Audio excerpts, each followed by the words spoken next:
Hey, what's up, guys? Welcome to Lawsplaining the Interwebs. I am your host. Where's my Nick Rekieta of Rekieta Law, a small law firm in central Minnesota. And I apologize if there's some little camera glitchy jumpiness. I'm fixing that right now. Welcome to the show. Welcome to tonight, the night before Valentine's Day. The day that you either love or hate or both, or maybe it changes every year. I don't know. I've been through both.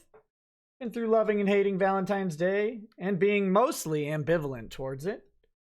But what is up? Oh my gosh. Sorry, guys. I am so out of sorts. Trying to get my tea open because I'm thirsty. And you need some tea with your whiskey, right? That's how this goes. I think.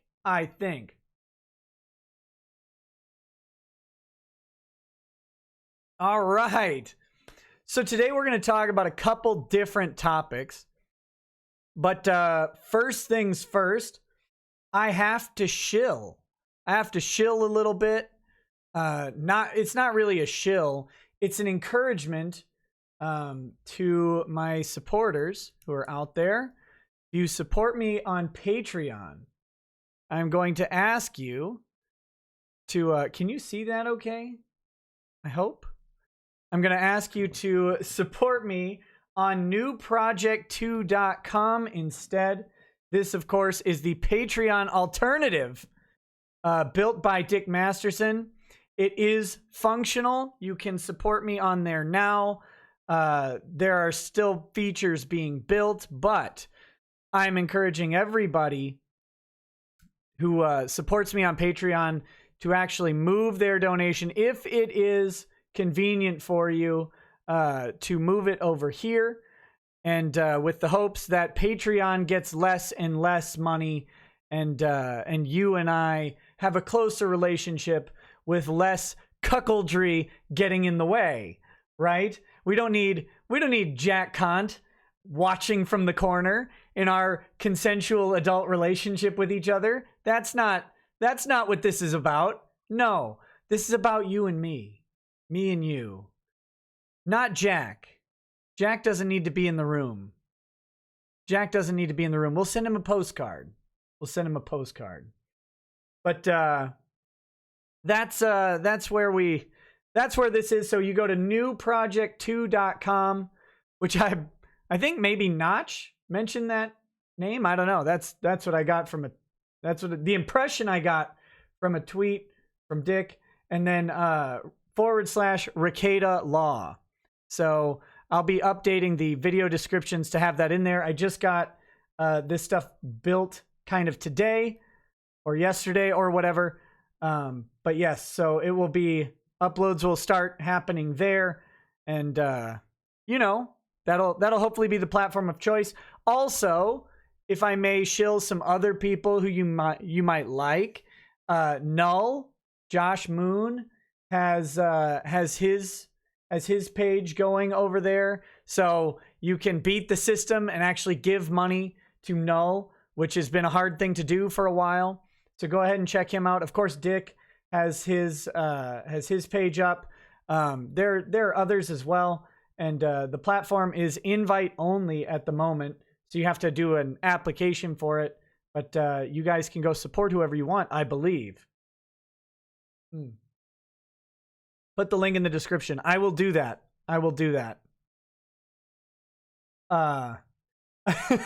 Guns down in hail says, Dame Nike, I just joined your Patreon an hour ago. I see that, buddy. I see that. The Patreon will still be active.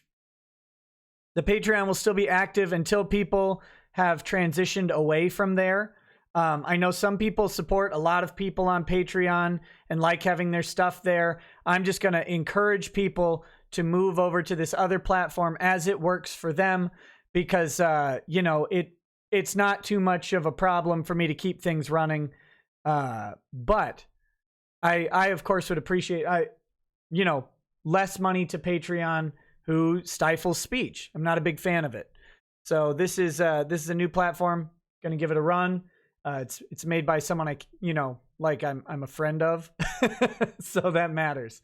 And to my new Patreon subscribers, because there's a couple of you out there, thank you so much, and you are very, very much appreciated. Make sure to pop in the Discord, and if you don't get a Discord link, tell me and yell at me. And same thing, if you pledge on this new system, there's not a Discord bot yet. We're working on something for that. But if you get on there and you don't have access to the Discord, send me a message somewhere. Email, Twitter, whatever it is. And I can verify everything and get you set up. Okay. Next thing. Bagel Goose masked me and says, every time you're late, a furry gets its filthy paws on another pupper. Ooh, no spoilers, Bagel. No spoilers. We're going to be talking about that. We're going to open up in just a few minutes. We're going to start talking about Peter Simeti.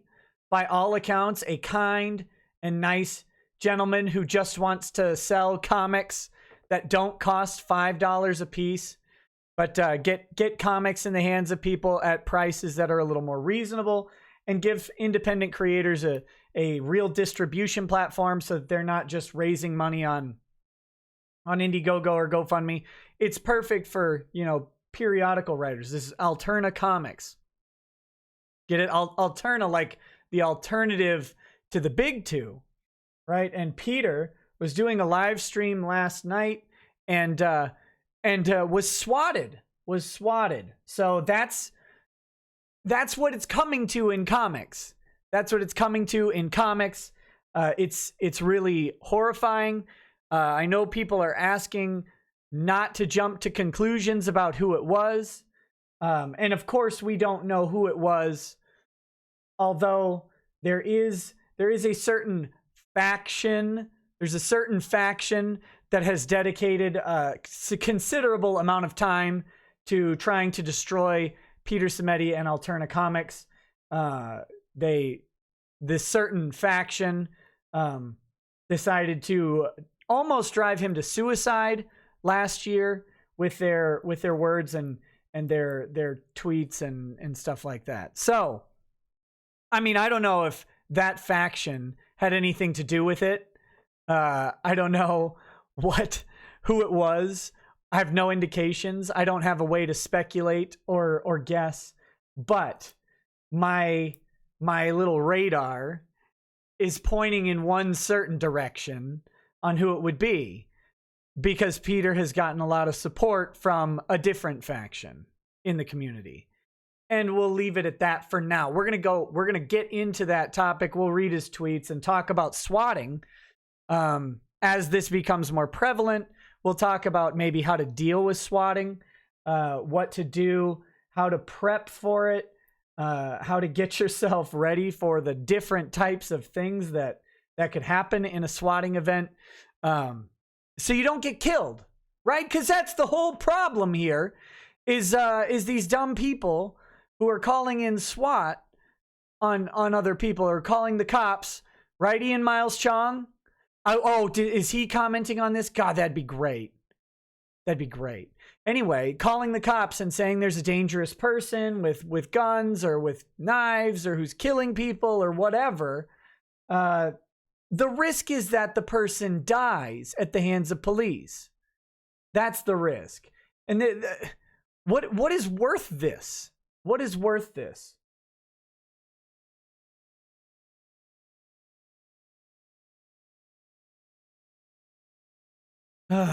So we're going to talk about that in a little bit. We're going to talk about that in just a second. Some things going on. Announcements. I was on the kill stream tonight, but I wasn't on the kill stream tonight. So it was not live. It was a recording of last night. Last night I was just minding my own business, installing Battlefleet Gothic Armada 2. I was tagged in the Discord for the kill stream, and I checked over there and said hi, and then someone told me to hop into the voice chat, and I did. And there was someone there in the voice chat by the name of Bronx Blogger who has inexplicably had issues with me in the past. I don't know really why. I thought Bronx was just kind of a funny troll guy. Turns out his issues went a little bit beyond being a funny troll, in my opinion, and they started to attack my professional integrity, my professional ability, and my professional ethics. And so I had some words with Bronx on that. If you did not see that, you may want to check out the kill stream replay when it comes up. It's in the first hour or so. They cover it, but it is an extensive conversation that we had, like gentlemen, very gentlemanly conversation. 100% gentlemanly. No issues there. The problem here's my problem. This is the real talk, and as we learned from the quartering lawsuit, real talk doesn't mean real talk. But the real talk is, I don't care what your politics are. I don't. You will not catch me, and if you ever do catch me just dumping on someone for their politics, like I might dump on them as a joke about some stupid opinion that I think they have, or where I think they're blatantly wrong, like I don't trust communists to run the country, for example. But you and me, if you're a communist, I'm fine with that. I'm okay. We can talk. We can be friends. We can laugh. We can tell jokes. I can hang out with a communist just fine. I went to college and was able to manage that. And then I went to law school. So not only did I get the communists, I got the real communists, right? If you're alt-right, if you're Nazi, if you're whatever, it honestly doesn't matter to me. I don't think you're less of a person because of your politics. I'll disagree with you on many things. That's fine. I don't think I've ever met a person I agree with on everything. So that's never been a problem for me. So when a guy like Bronx is out there and at the beginning just making jokes back and forth, I'm okay with it. When you start coming after my livelihood, my money, and attacking my reputation, my ability to feed my family, that's where I draw the line on civility. That's where I draw the line on decorum. And that's where you become less to me. So I will say that last night was interesting. I wasn't aware it was being recorded, although I maybe should have guessed. But that's okay. That's okay. So you can check that out if you want. Friday night, we are doing a panel on Vic Mignogna. Vic Mignogna. We will have a panel discussion about Vic. He released a statement today. We'll be going through all of that. It will be me, Gator, Yellow Flash, Anime Outsiders, Cody Bear. So far, that's the roster. I don't want to add too many people. Each person you add is a level of confusion when people get excited and start talking. So we might keep it down to those 4. I know a couple people have asked to be in on that stream. I will consider it, or I will consider opening up a call-in time for specific people. But the main panel is probably going to be us 4. That'll be Friday night, 11 p.m., just like normal. And we will go, 3+ hours. It depends. We'll be borrowing Gator from the kill stream, which is very nice. So he'll be here. That's that. Monday is Mark Kern. Mark Kern will be on the show. We will be talking about Silicon Valley injecting their politics or forcing their politics upon their customers. Companies like Twitter and stuff are requiring you to have the correct political opinions to continue using your products, which connect you to the rest of the world. We're going to be talking about that. We will not be talking much about Diablo 2 or World of Warcraft. He talks about that stuff all the time. So we will be talking primarily about this imposition of politics. Mark and I had scheduled an interview a while back, and then we both missed it. So that was really interesting. I guess serendipitous that I completely forgot I had anything that day, and then so did he. So that was good. That was a good for a mutual miss, and we've finally been able to reschedule for Monday, same time, 11 o'clock p.m. Central Time, and we'll hang out with Mark as long as he'll hang out with us. So, what's next? What's next? Let's check out Clay, am I supposed to fire you? Let's check out this Peter Simeti stuff, shall we? Let's give me a second to pull it up. Oh, and I'll do some super chats before we fully get into it. But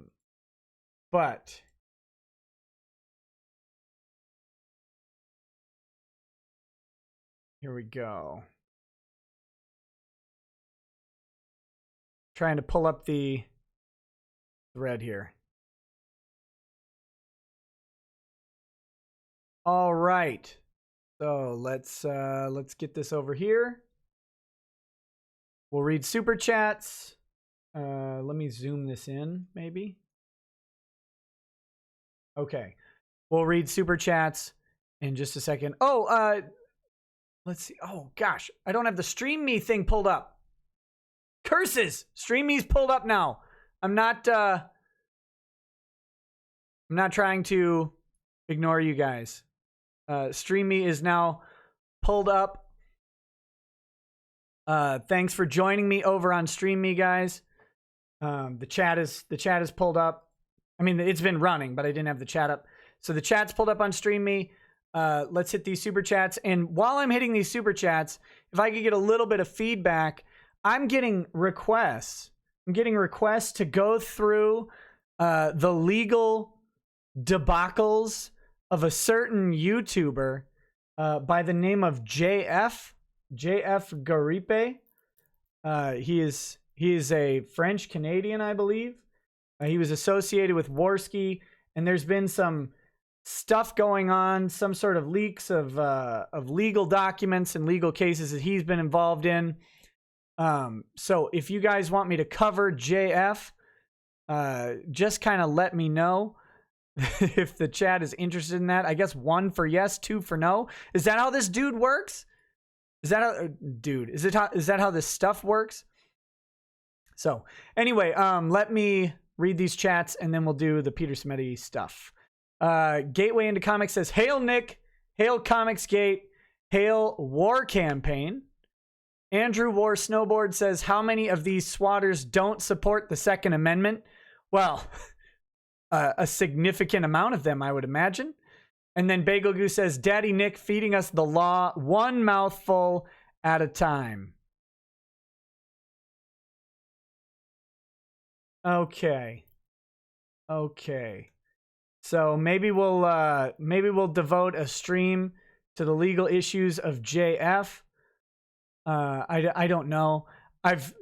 Full disclosure, I've interacted with JF very briefly on, I think, 2 streams.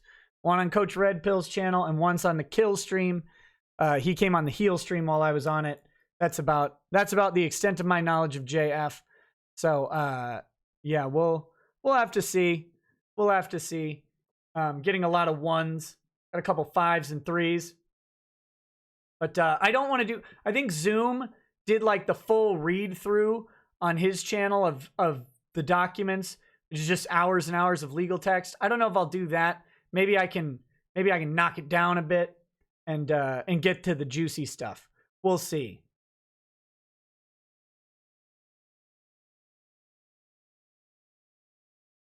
Have him on for it. That went really well for Donga. I mean, maybe I could invite him on. I don't know if he'd want to come on or not. We'll see.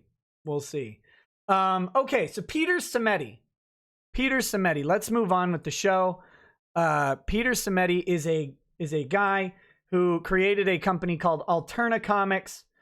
Alterna Comics, like I said before, they do inexpensive comics, sort of more traditional style. They're not overly promoted and over marketed like Marvel and DC comics, so they're able to put them out for like $2 an issue, something like that, which the difference between $2 and $5 isn't a lot until you're talking in percentages and you're talking about people who buy several comic books a week or a month. You know, that price difference is a big thing. I remember as a kid, scraping together money to buy comics was always fun. Can I get all of the comics I want? Can I do enough vacuuming and get my parents to give me enough money to buy all of the comics that I want? So there's certainly a market and a place for lower cost comics. Peter Simeti, a while back, does anybody remember specifically? I know someone remembers specifically what happened, but basically he refused to drink the Kool-Aid at Alterna Comics. No. It was even dumber than that. Peter Simeti asked the people involved, the contractors at Alterna Comics, to not use block bots on Twitter. That's what he asked. He basically said, you can block individual people who are harassing you. You can do that all day. That's fine. But please don't use a block bot, because we're about selling comics. And if you use a block bot, you might accidentally eliminate potential customers who'd be buying our stuff. So please don't do that. That was the sin. That was the sin of Peter Simeti. And he got railroaded. He got absolutely railroaded by the SJW brigade. Talking about how dare he not respect women, or whatever it was, whatever nonsense there is that happened. He just how dare he not allow them to block all of the customers from buying from the creators. Just crazy. Just crazy. So that's Peter Simeti. That's what happened a little while ago. Stream Me seems to have, what is, okay. Stream Me popped out for a second. Never mind. That's what happened a while back. Now, last night, here's his tweet from last night, 9:16 p.m. I just had 2 guns pointed at me tonight because someone made a call to the police and gave them my address along with a falsified report. I'm shook up, but everything is okay now. I'm going to talk to the police tomorrow and see if I can find out more. Next tweet. I was going to go back on and continue with another stream, but we're in a bit of a mess over here. I'll be back on later when things have calmed down. Now, real quick on this. So here we go. Here's his tweet. 8:28 p.m. Going live in 5 minutes and talking shop with Dave of First Print Comics. So from 8:28 to he tweets about it at 9:16 p.m. So we're talking this clearly targeted. It's targeted to happen during his live stream. They have a 30 minutes roughly from the time. Within 30 minutes, they've had the cops there. I mean, this is ridiculous. So that's the timeline here. So yeah, he said he was going to go back on and continue with another stream, but we're in a bit of a mess. Yeah, okay. Pop quiz. How many of you have had guns pulled on you?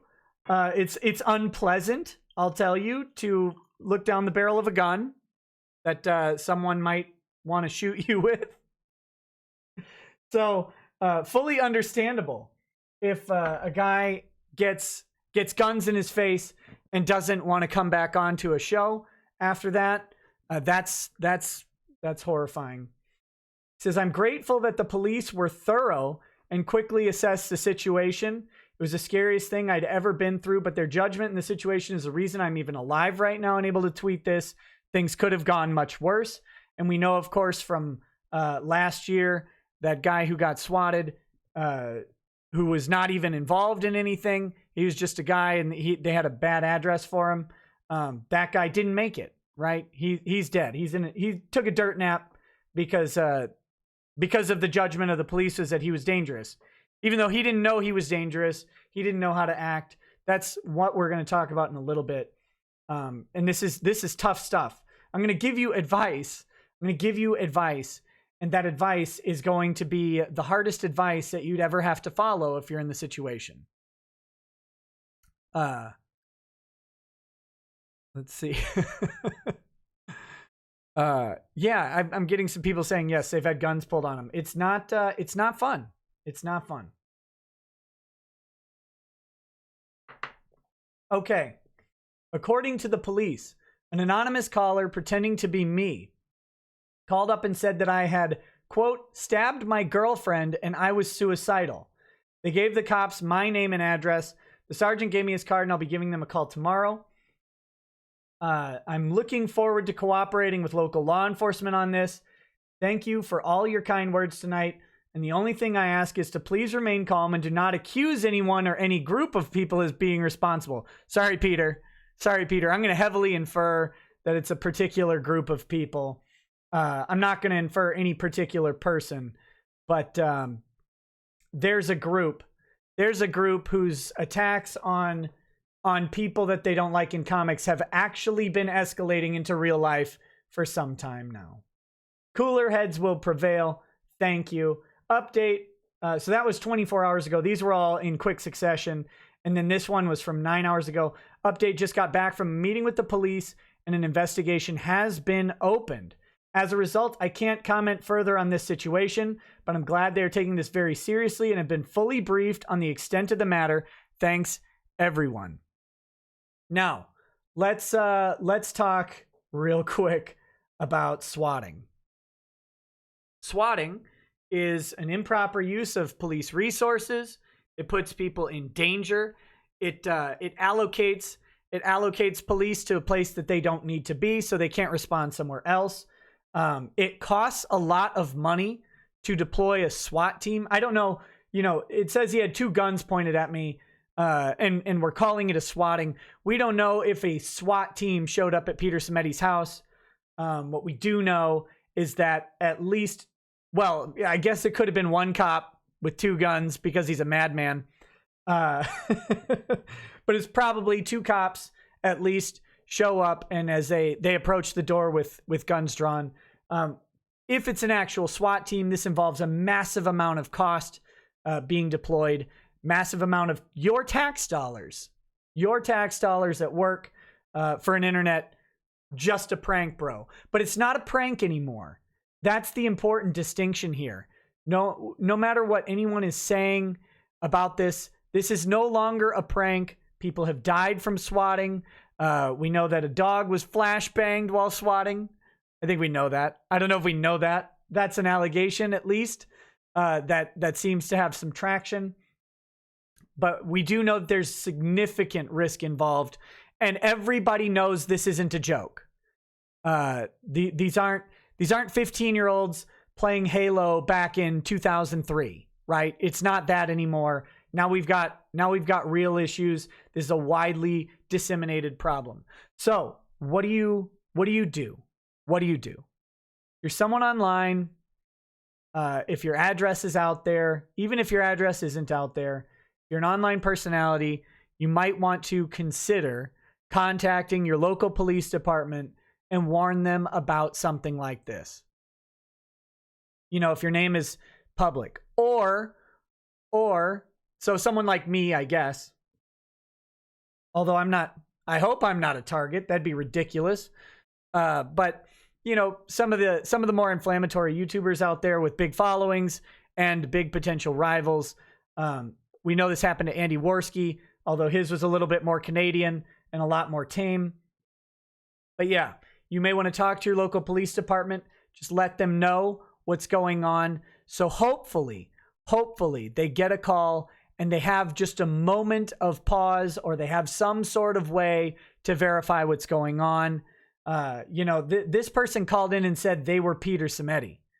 So if he had pre-warned the police, and if they followed the pre-warning, which, I mean, this guy shouldn't have to do this, right? I'm not saying he made any mistake here.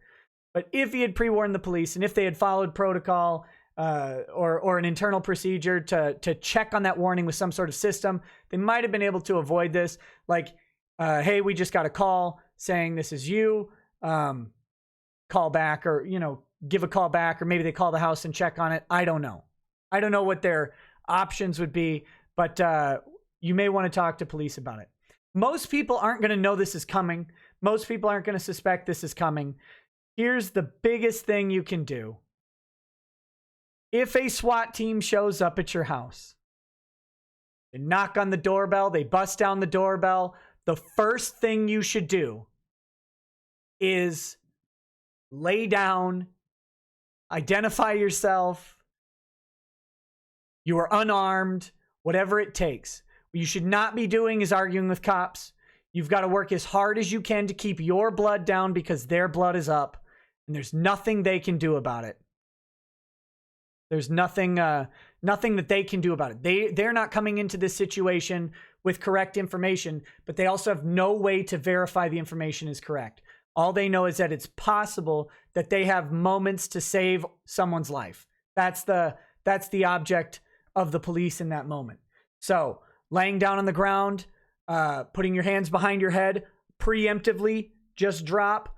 If cops are busting through your door, if cops come to your door, you probably see them before you open it. The moment you do, keep your hands up by your head. No sudden movement. There's nothing else you need to do in that moment. The guy who was shot for the swatting, who died from it, the cop who shot him was across the street. The guy dropped his hands down to his waistband. Cop plugs him from across the road, right? Boom, one shot. That's all it takes. That's all it takes. You can't risk it. Keep your hands up here. Get everything sorted out before they go down. Confirm with the officer that everything's okay, that you can put your hands down. You've got to be the most calm, cool, collected person in that situation. It's really tough to do. It's really tough to do, especially if they have guns drawn. So, the next thing you do is you do not allow them to search your house. You do not allow them into your house, or you do not consent to a search. There's no search that they need to do once they assess the situation. If they ask you to search your house, politely say, no, thank you. I'm the victim of a crime.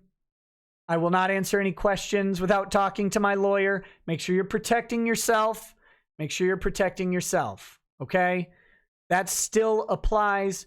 The first thing, of course, is to be safe. If you can't think of anything else, having them search your house is, I guess for most people, the least bad thing that could happen there, because you're not dead. But you never know what you've got in there. You never know what someone dropped last time they were over at your house.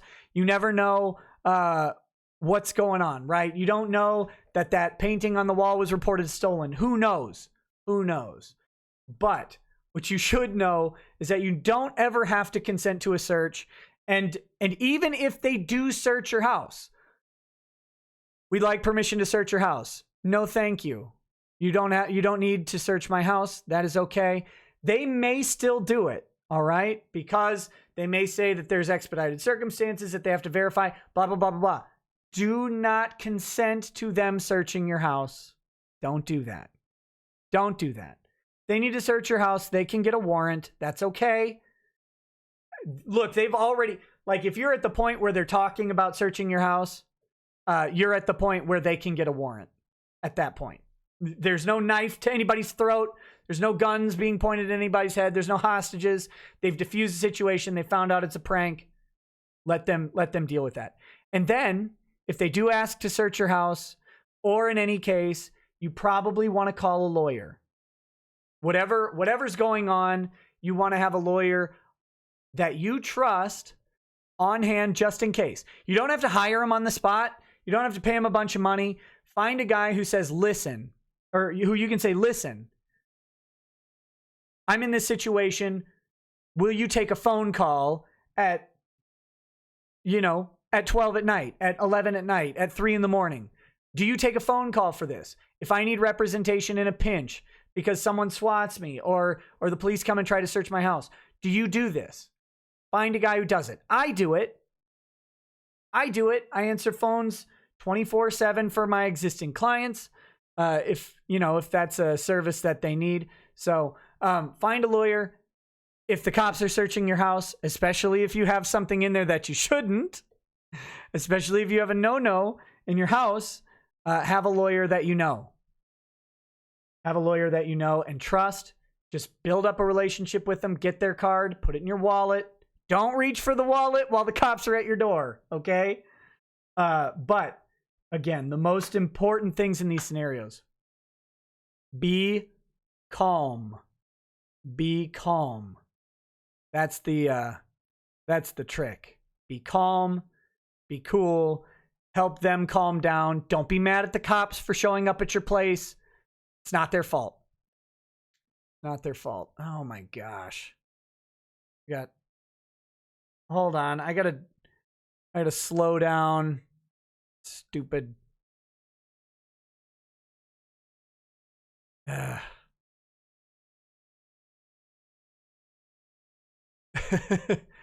Yeah, can you stop spamming the chat on StreamMe, please?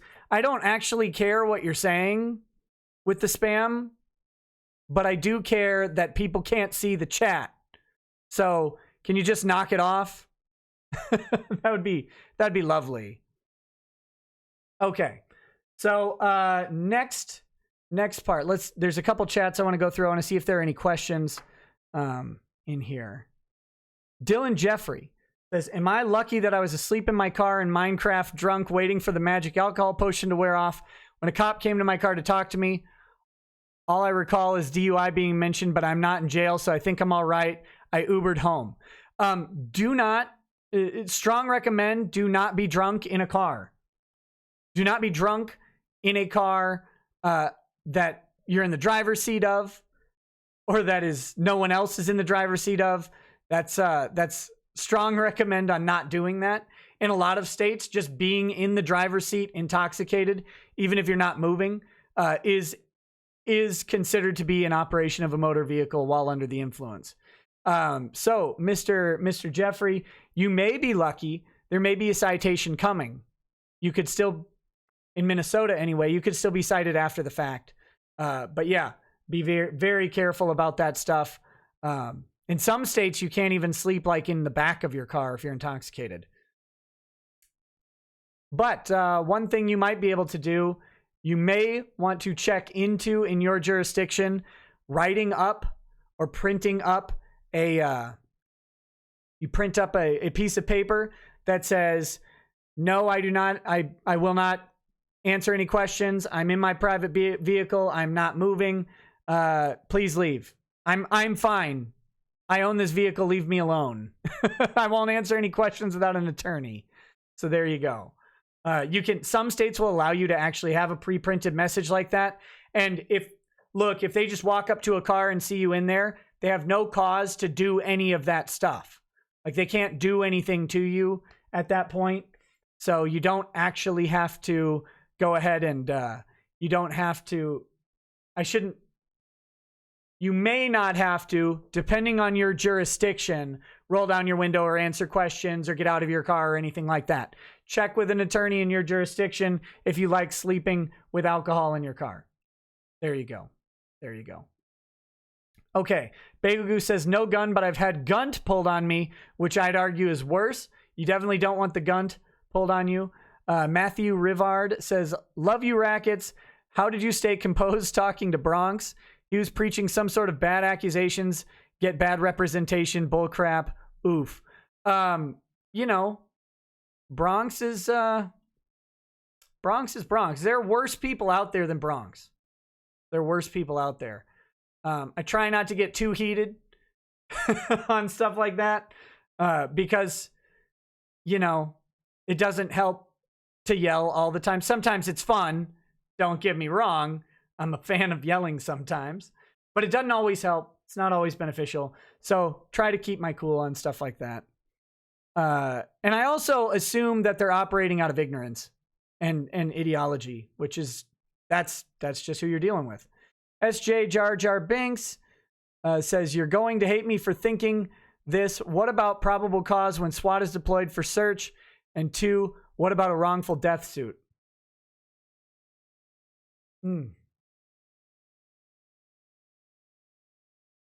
I don't know that SWAT necessarily has probable cause to enter your residence. If you answer the door, right? If it's a knock and announce and you answer the door, they don't necessarily have cause to enter the residence. They can interview at the door. They can assess the situation. They'll probably come to a determination that you're the victim. They may not need to do it. Again, just because you don't consent to a search doesn't mean a search isn't going to happen. But let me tell you this, for those of you out there, who might have something that is legally questionable in your home, it's not necessarily illegal. Like in Minnesota, for example, right, where I am, I had clients have their house searched, and they ultimately were arrested for possession of CBD hemp oil, legal to own. Legal to own. You can buy it at stores here around town. However, their entire house was searched. We had a whole criminal case to go through. It was eventually dismissed. We got very good results on that. But they were still arrested. They still had to go through the process. They still had monitoring. They still had probation. They had to pay for it. It's a big mess. You don't want that. If you do consent to the search, they don't have any further burden. If you don't consent to the search, then a lawyer might be able to go ahead and say, hey, there's no consent to this search. They didn't have probable cause. They knew there was no swatting event. They knew my client was a victim, and they can make a defense just in case you might have something legally questionable in your house. Now, I know none of you would have anything actually illegal, but stuff that a cop might mistake to be illegal, right? So take that however you will. Wrongful death suit, of course, if you're dead, if someone you know, if like a loved one dies from a swatting event, then absolutely you've got a wrongful death suit. There's all sorts of other stuff that can happen too. We of course saw the guy die last year, but one of my friends was swatted by a crazy ex-girlfriend, and the SWAT team threw, a brick with a phone like rubber banded to it. They actually threw that through the window. Now, thankfully he was home alone and asleep, and everything was okay with him. However, imagine if there had been a kid that they didn't see. They throw a brick phone through a window, glass shards cut someone, a brick hits a baby in a crib or something. You never know what's going to happen. There's all sorts of possibilities for injury to occur. Someone has a heart attack.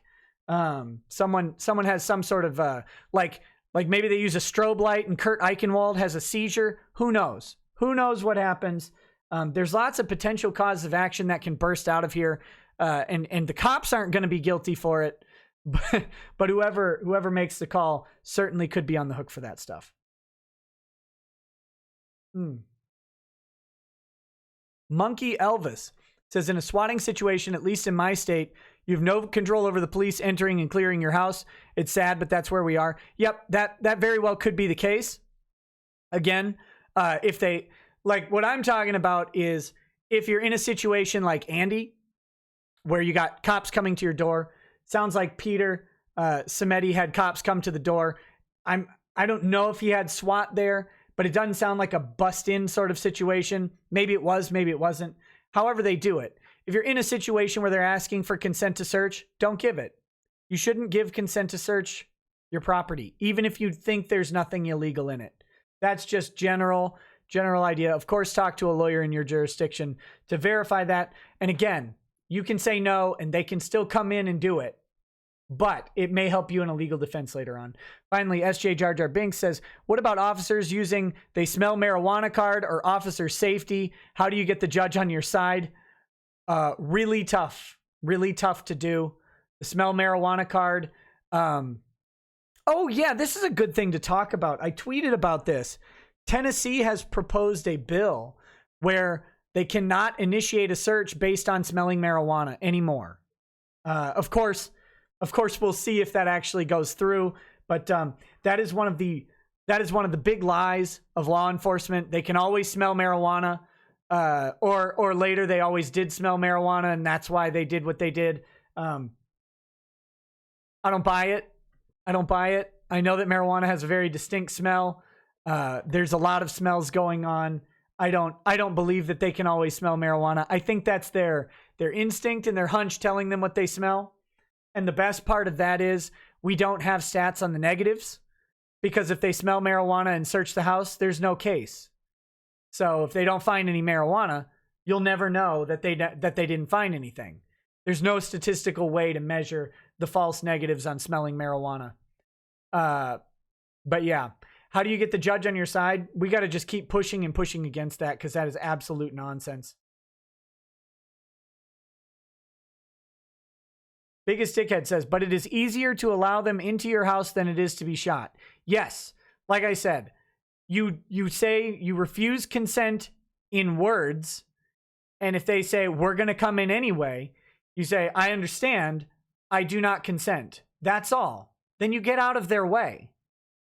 That's, like I said, you're going to be searched. Fear and Loading over on StreamMe. Yes, I read StreamMe chat when I can. It's best if you can go ahead and if you tag me, it's easier for me to see. And I check up on the StreamMe donations as well, but their system for the donations is frustrating because they don't show up in the chat. It just tells me at the top of the chat that I get a donation, and then I have to kind of track them down. So I do go through those. I do see one in there, and that's coming. I'll read it in just a second. So yes, short answer, yes, I do try to follow both chats. So, and on StreamMe, like I don't care what you guys say in the chat. Like StreamMe doesn't have a policy for offensive words like YouTube does. So whatever you guys say is not going to like ruin my day or anything like that.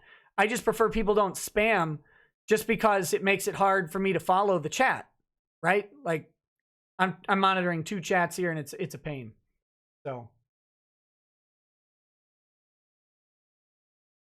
And yes, Super Iron Bob mentions the bigger thing from Tennessee is a proposal to allow the jury to be briefed on nullification. I put them on equal footing, but yes, that is huge, huge. We'll talk about that in just a little bit. Maybe that'll be the other section after we get done with Peter Simeti, and then we talk about this Zoosadist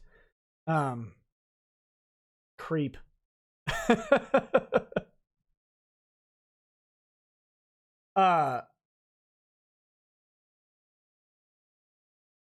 Tim Doyle and Moose are trying to say Peter faked the SWAT. Yeah, that seems like a good plan. You know. Oh my gosh. Oh my gosh.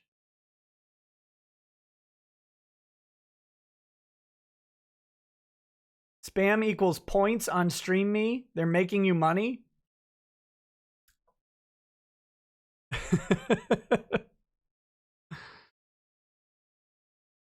Okay. I did look at the StreamMe chat. So anyway, what Donga's lol 1488. What am I? The speech police? What am I?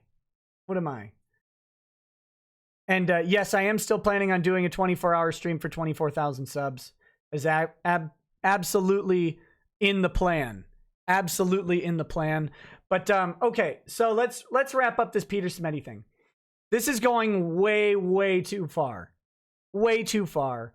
Whoever's doing it, the fact that people are accusing Peter Simeti of ops of getting swatted.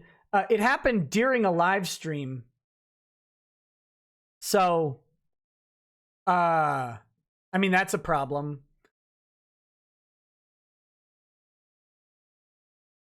I don't know. I don't know what I don't know what you want from people.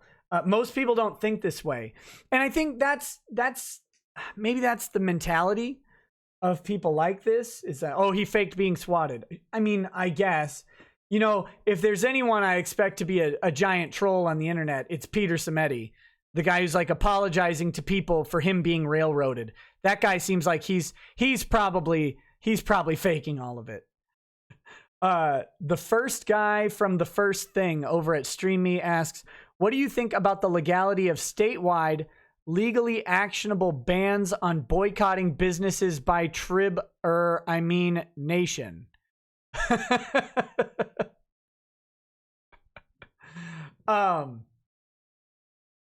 So, okay. Help me out here. The first guy from the first thing.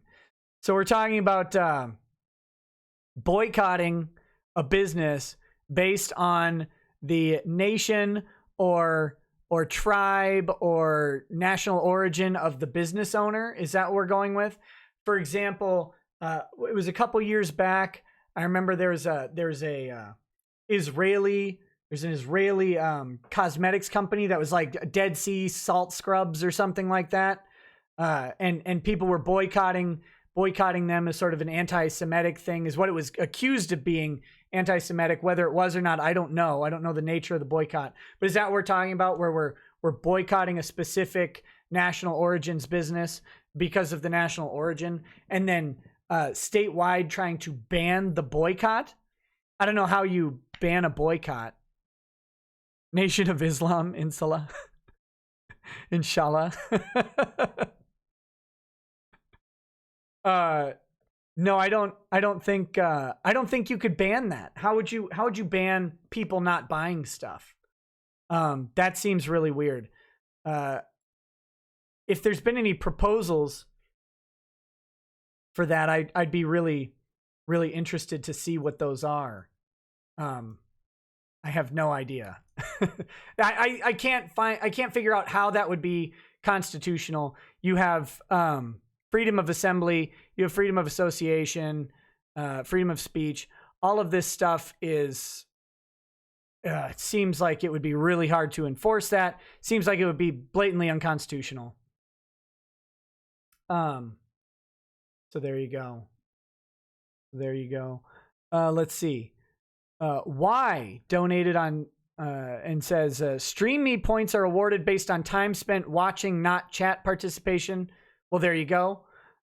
Matthew Rivard says 24-hour stream. With your drinking, you'll die in 6 hours. No, I've been on for an hour and I've had one drink. We're good. That's 24 drinks. We'll see how it goes. We won't be drinking the entire stream. We'll take breaks. And just eat like a bunch of crackers and bread.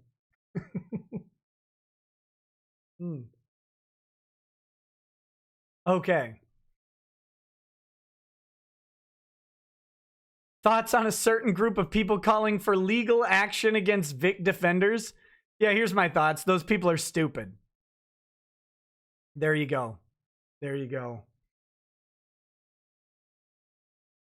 going ahead with it. I don't know how they can enforce that. We'll have to see. I haven't seen it. I'll have to look into it. I'm getting some links over on StreamMe. Congress trying use spending bill to criminalize boycotts against Israel. Oh, here we go. This is from the ACLU. Congress, I'll bring it up. Hold on. We'll take a pause and look at this article real quick. We'll take a pause, but not a Bronx pause. We don't want that.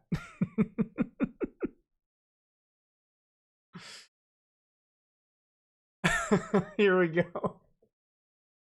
According to recent reports, congressional leaders from both sides of the aisle are planning to sneak a bill criminalizing politically motivated boycotts of Israel into the end of the year omnibus spending bill.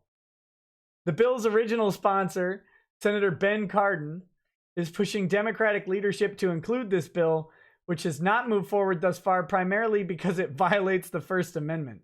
Senate Minority Leader Chuck Schumer and House Minority Leader Nancy Pelosi are reportedly leaning towards slipping the text into the spending bill, which needs to pass for the government to stay open.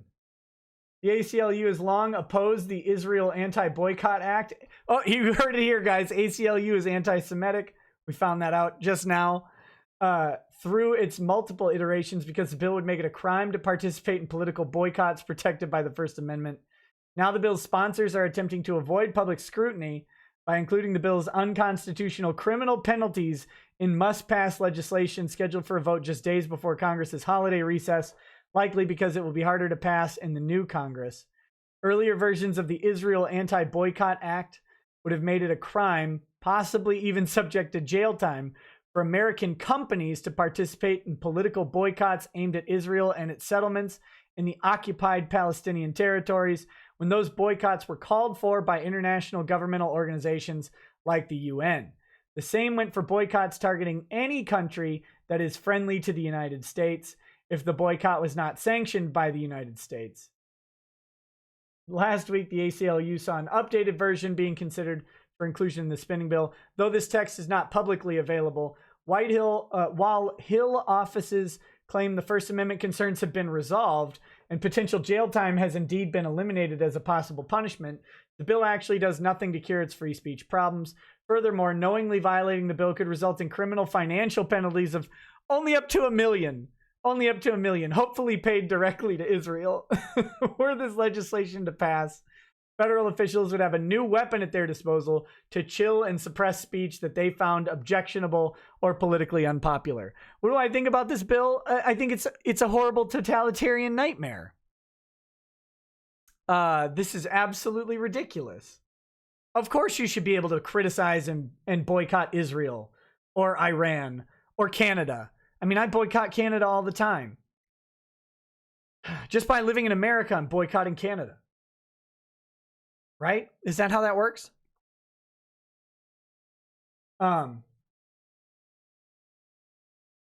Consider, for example, if the United Nations advocated boycotting Saudi Arabia in response to the murder of Jamal Khashoggi, F for that guy, the Washington Post journalist, or Russia in response to its alleged election interference. Guys, if you want a prime example of election interference around the world, look no further than the United States. We do it on the reg. The amount of evidence that the U.S. interferes with global elections is infinitely higher than some sort of Russia-Trump collusion. I mean, come on.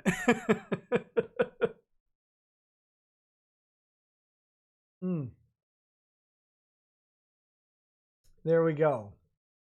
That would mean American companies, small business owners, and even nonprofits, potentially some religious institutions, and people acting on their behalf in support of the boycott could be subject to criminal penalties. That's wild. That's wild. I'm not going to read the rest. That's an absurd law. The second it gets passed, it goes immediately to court, and we waste a bunch of taxpayer dollars to get up to the Supreme Court and say, yeah, no. This is the most overtly free speech court, pro First Amendment court that we've had in maybe ever. The Roberts Court has done more free speech decisions, solidifying First Amendment protections than almost any court I can imagine before that. There's no way this would stand up to constitutional scrutiny. But yeah. That's wild. All right, so that's Peter Simeti. Should we look at this disgusting why can't I get this? Here we go. Oh, well, I can just leave that there, I suppose. All right. Holy cats, this website is running slow. We'll get it pulled up here. Bear with me a moment.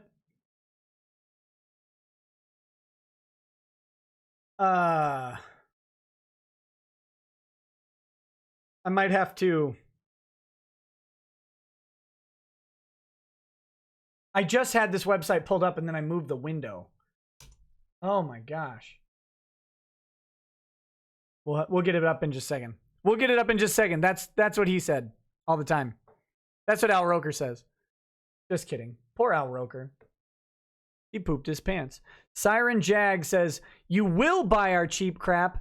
You buy a poop ton of it, and you will have no opinion on it. If you don't buy it, not only will you go to jail, but you'll go to the crackety butt cracker wing of the jail. That sounds terrible. That sounds terrible. Okay, can we... There it is. There's that. Oh, sorry. Sorry to do that to you guys. Ugh. I should have put a trigger warning in advance of that picture loading up. Ugh, hideous. Hideous, hideous. You may want your vomit bag for this one. We're going to read about it in just a second, and we'll talk about the questions. The legal questions involved. Baal of Babylon says, haha, your subliminal message for me to buy cheap crap didn't work. I'm sending you this so you know that your attempt to get me to give you money in exchange for something didn't work. Wait. Haha. Yeah, exactly. Only the cheapest. Only the cheapest. Let's see. Let's see. Oh, yeah. If you're asking if I said holy cats, yeah, I did. That's something we've said in my house for a long time. So here, let me, yeah, we're an hour 2. I haven't had any gin in a while.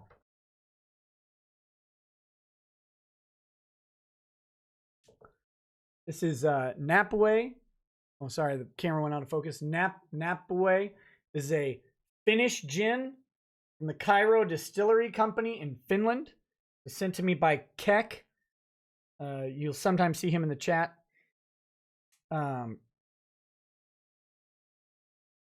Keck is my buddy. Sends me all kinds of gin and other Finnish drinks. Man, I haven't had gin in like over a week. I forgot what it was like.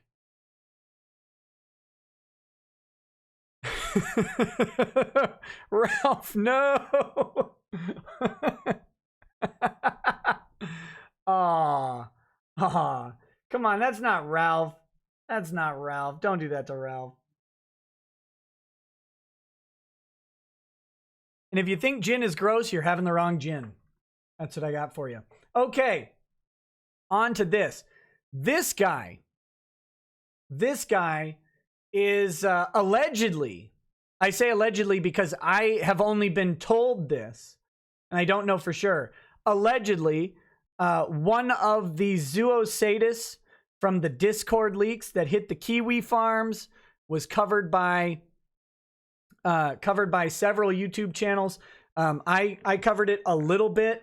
I think the episode I had Bonitis on, and he was drawing some sort of pseudo-degenerate artwork and talking to me about the furry community.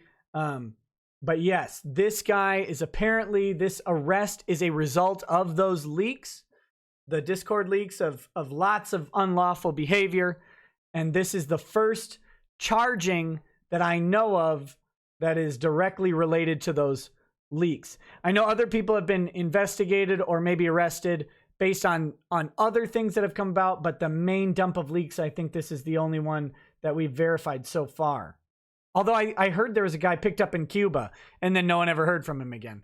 Okay, so Oldsmar man arrested after recording himself performing sex acts on his Siberian Husky, which is gross. Which is gross. Oh. Wow.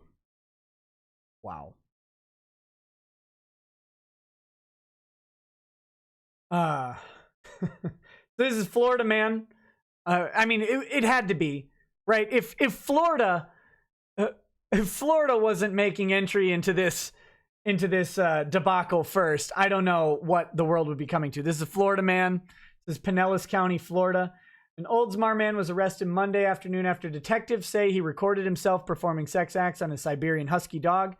The investigation began on January 25th after a person in another state contacted Pinellas County Animal Services about video and photographs on the internet of a man having sexual contact with the dog.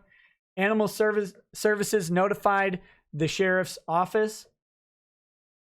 Detectives obtained copies of the video and photographs. Oh, good. Feel great for that guy. Not only do you have to watch a dog getting horrifically abused, you have to watch a dog getting horrifically abused by that. Oh, just disgusting. According to detectives, the images show a man dressed in a black and white husky dog costume. And husky is the breed and the size in this one. And that the dog in the video was clearly in distress. Oh, what is wrong? What is wrong with these people? What is wrong with you? You're broken. You're broken on the inside. Oh my gosh. The dog was in distress. You think? Holy Lord. Oh.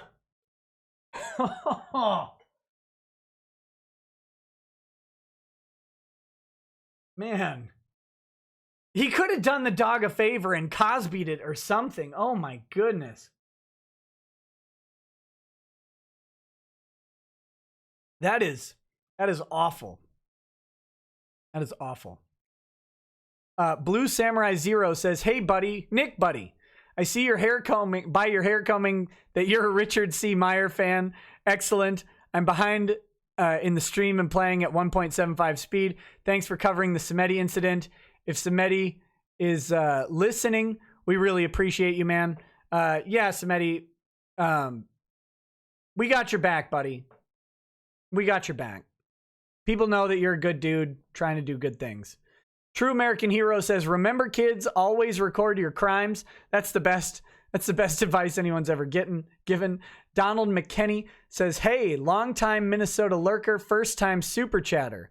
Have you read about the lawsuit against Yale about fraternities being discriminatory for not letting women in?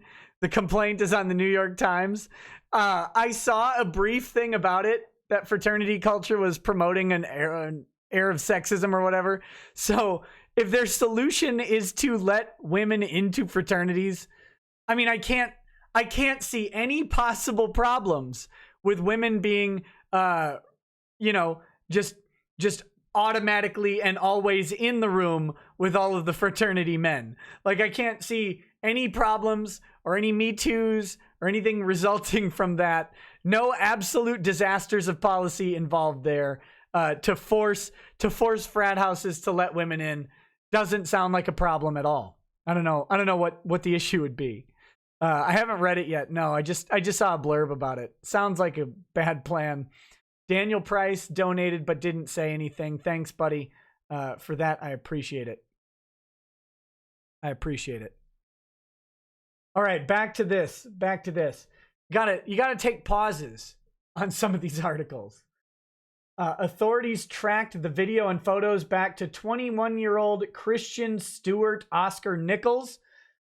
So he's officially got enough names to be a serial killer as well. On Monday, Nichols was arrested and admitted to making the video with his dog. So he flat out admitted it. We don't have to say allegedly anymore. This guy raped a dog, videoed it, and then was like, yeah, what? That was me. He was arrested and charged with 1 count of aggravated animal cruelty. Now, let's see how that has changed, because that charge is no longer the sole charge here. I'm going to move this over so it's in the middle of the screen for you guys. Let's on. Here we go. Holy cats. Whew. Holy cats. After the zoosadists are done, those are holy cats. Just disgusting. Oh!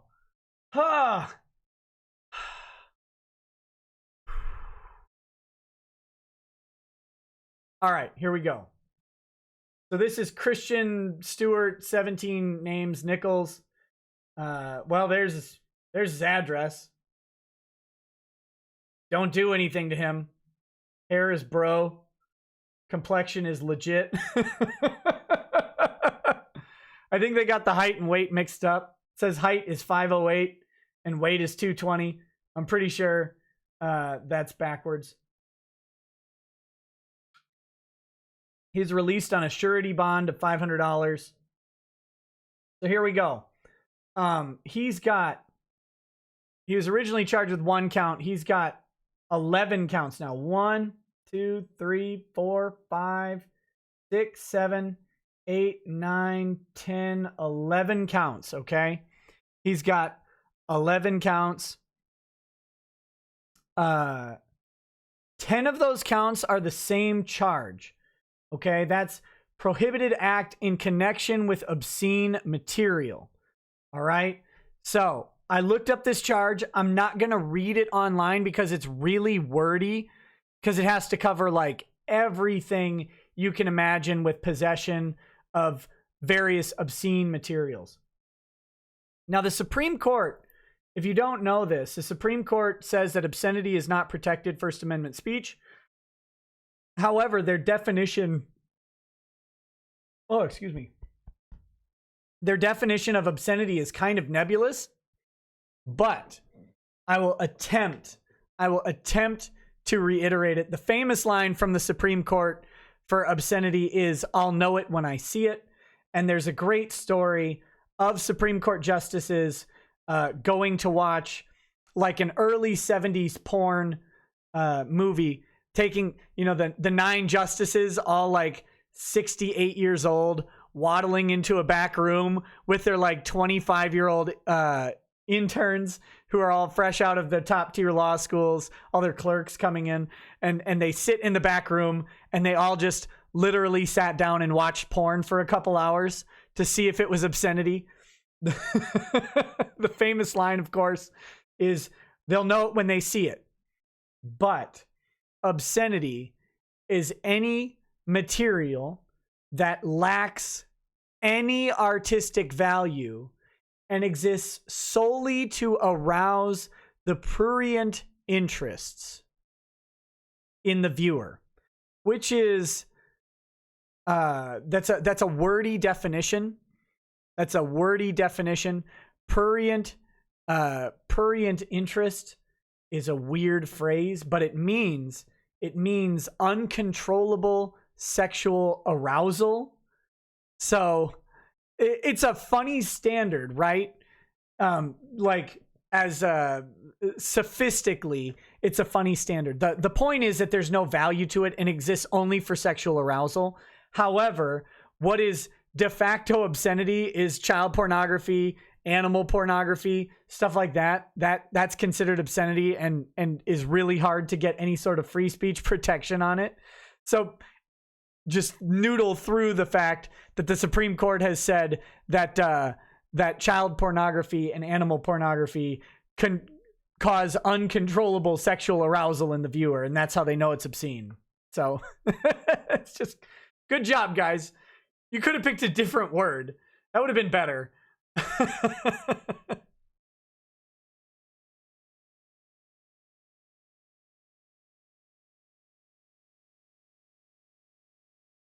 That literally defines all porn. I don't know. Some porn might have stories that matter. Okay. So anyway, the 10 counts that are all the same. It's 807.011 parenthetical 2. It's a misdemeanor. So there are 10 misdemeanors here. And those misdemeanors are... Oh, I said he was out on a bond for $500. It's actually $5,000. I'm sorry. The felony bond is $5,000, and the bonds on the misdemeanors were $500.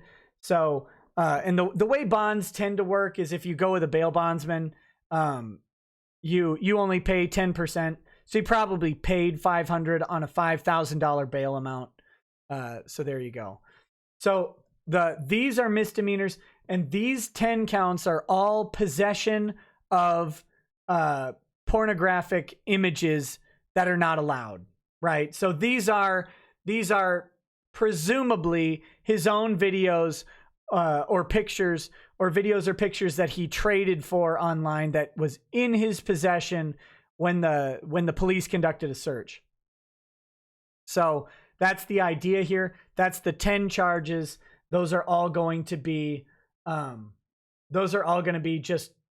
just gross pictures and videos that he kept for himself. Now, this charge right here, charge number 5, this is the aggravated animal cruelty charge. Let me see if I have that. Let me pull that up real quick. I want to get that one right. Florida statute 828.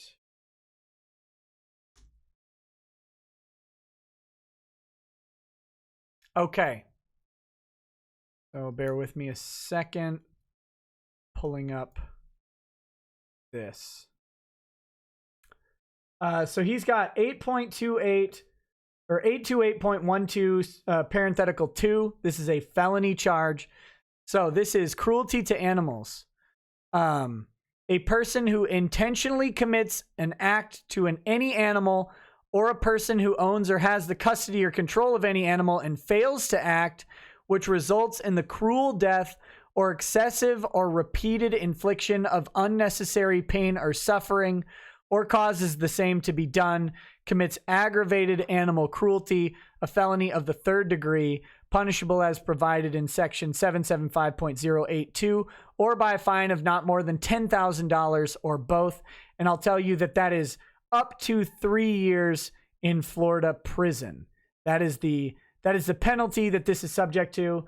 So there's a 3-year prison charge on the felony, up to 3 years, and up to 10 grand. So in charges. Now I'm telling you what, I don't want to be the guy who shows up to prison and have another prisoner found out that I was raping dogs. Don't want to be that guy. Because you're gonna find the muscliest, baddest, angriest, tattooediest dude, dog-loving dude in prison who knows that those like in Diggstown, right? In the movie Diggstown, when the guy just really wanted to get out of prison to go visit his dogs, James Woods' buddy. If you haven't seen Diggstown, great movie. James Woods and I think Lou Gossett Jr. is in it, and a very young what's her name? Oh my God, Heather Graham, very young Heather Graham. Anyway, yeah, you'll find the biggest dude who's just missing his dogs while he's in prison, and you're gonna get there, and he's gonna find out that you were raping yours, buddy. you better do some Kegels or something. It's gonna be a long time in that prison.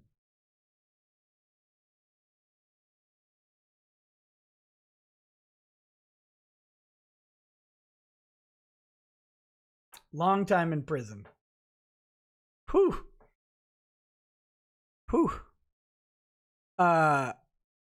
Randbot 2020.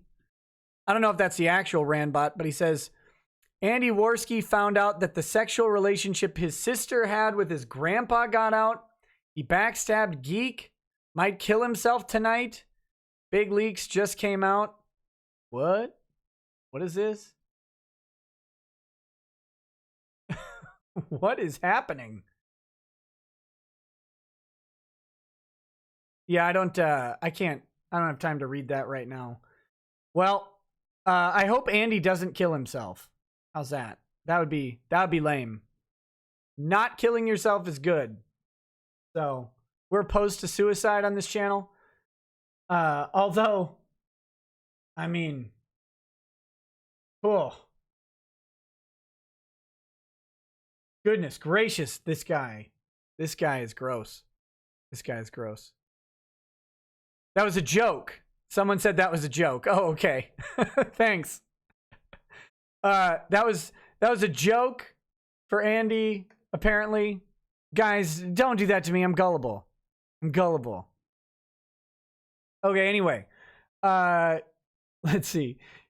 Kit Jaspering says, really glad I can get shout outs on the grossest episodes. Yeah, sorry.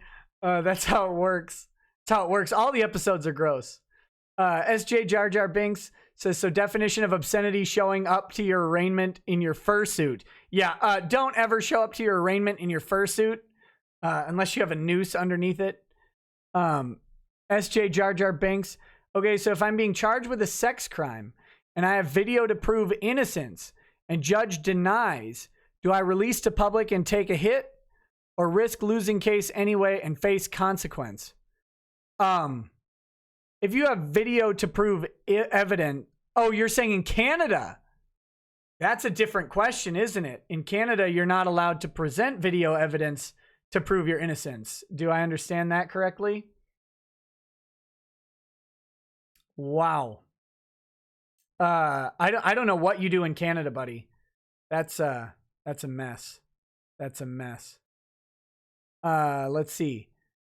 Iron Mater says, I will be having CRP, Joshua Moon, Christy Winters, and the Pause blogger for a super stream on gay rape culture or how homosexuals reproduce by molesting children. You will or I will be hiring Legal Eagle to come for that, but Greer style. Greer style. So Legal Eagle is going to ineffectively serve me process all day long. That'd be fun.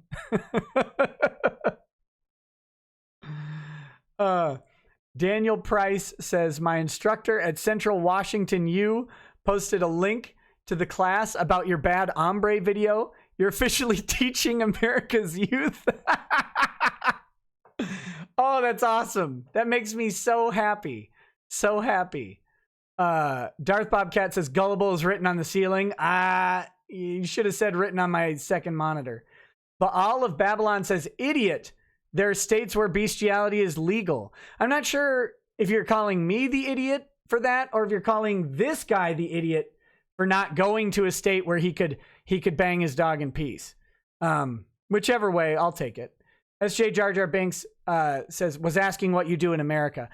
In America, if you're not allowed to present exculpatory video evidence, you appeal and then you sue everybody ever involved.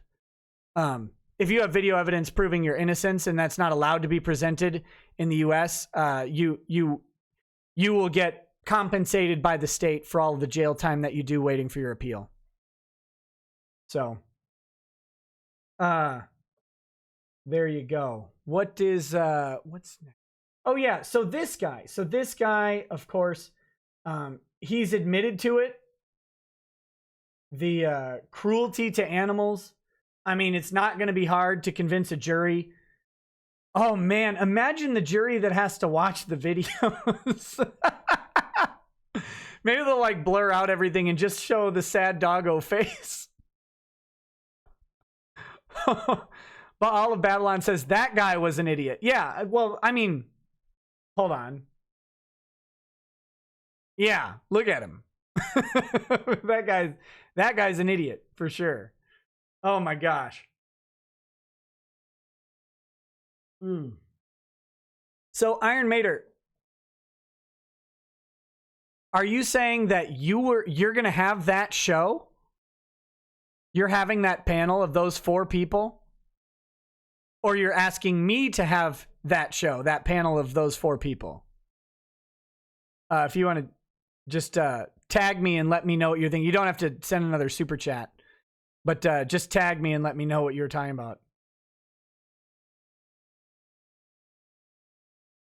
All right. Let's see. What else? What else is going on? There's something else I was going to talk about. Oh, the Tennessee thing. The Tennessee bill on jury nullification. That's a fantastic update. I don't know what other legal issues there are right now. Oh, someone wanted me to check there's some chick that is suing Who's she suing? Twitter? Twitter? Help me out here.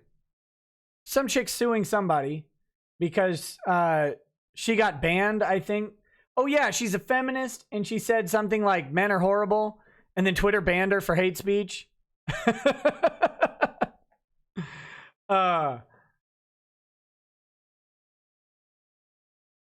Let's see. What about international waters in before K9 cruises become a thing? The first time you see FurCon on like a cruise ship, just arm the torpedoes. Arm the torpedoes and hope that Sonic Fox is on it. That's what we got. What was the dog wearing? That skirt was really short. Matthew Rivard says, Greer's mind is as unhinged as his jaw. Ba-doom.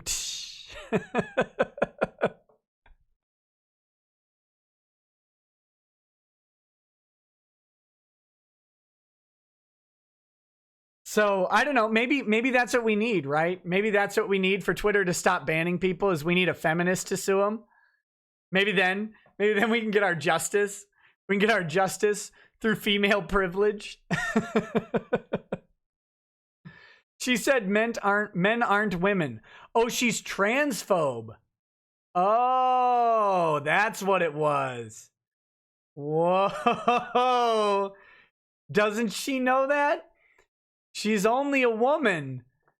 She's only a woman. She's not high enough on the progressive stack to be saying that kind of stuff. How dare she? How dare she?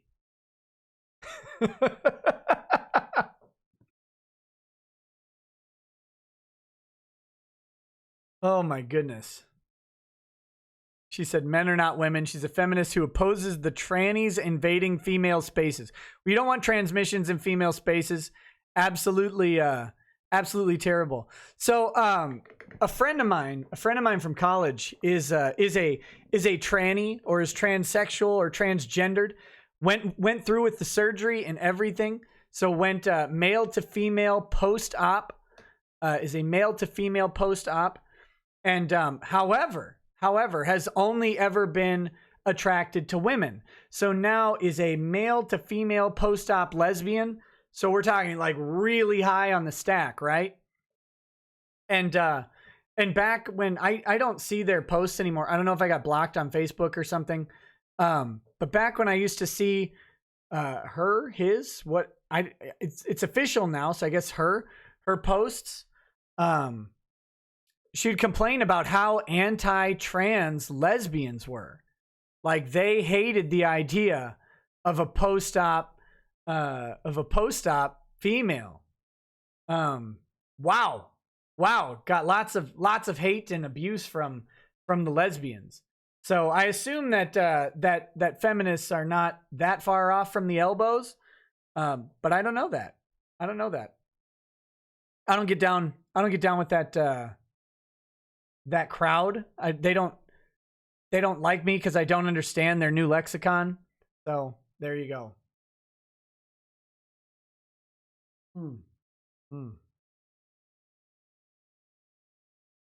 What's the highest level on the stack? I think it changes, but I don't think it's just a black LGBTQ. No, I don't think so. I think it's like you gotta be the right kind of black, I think, for it. Because I'm sure that some black is like, you might have to be specifically East African refugee or asylee to do it. But I don't know. I think it changes by the issue. Did I use a dead name? Yes, I dead named her all the time. But I had permission to do so because she, gosh, it's still weird, understood that, I called her by her male name for years, the entire time that I knew her. And I didn't have any intention of like offending. This is still my friend.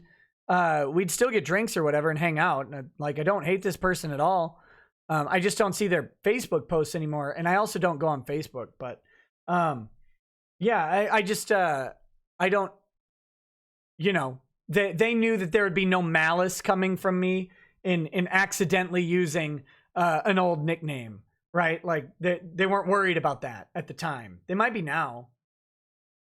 Black, disabled, Muslim, transgender, no lie. That's a high one. I think you also have to add like undocumented, right? So either asylee, refugee, or undocumented have to be in there as well. You have to have some voluntary political categories as well to really round out the stack. But Ryan English, you're saying he. I don't know if it's a he anymore. Like it's literally post-op, so I don't know how that works.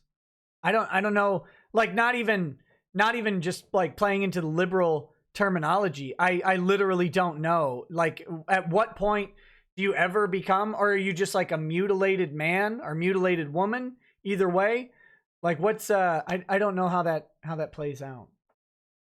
But anyway, now I'm getting off into the woods now.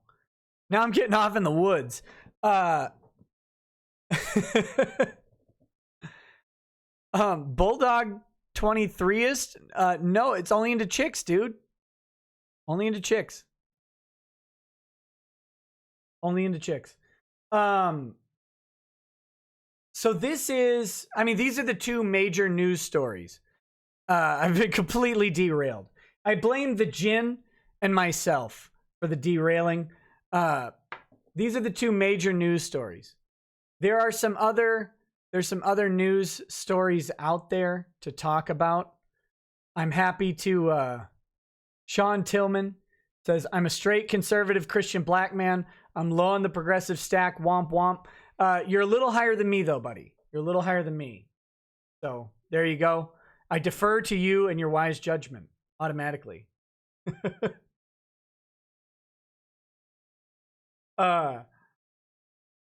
Here's some filler for your 24-hour stream you have planned. The audiobook or YouTube reading version by Vincent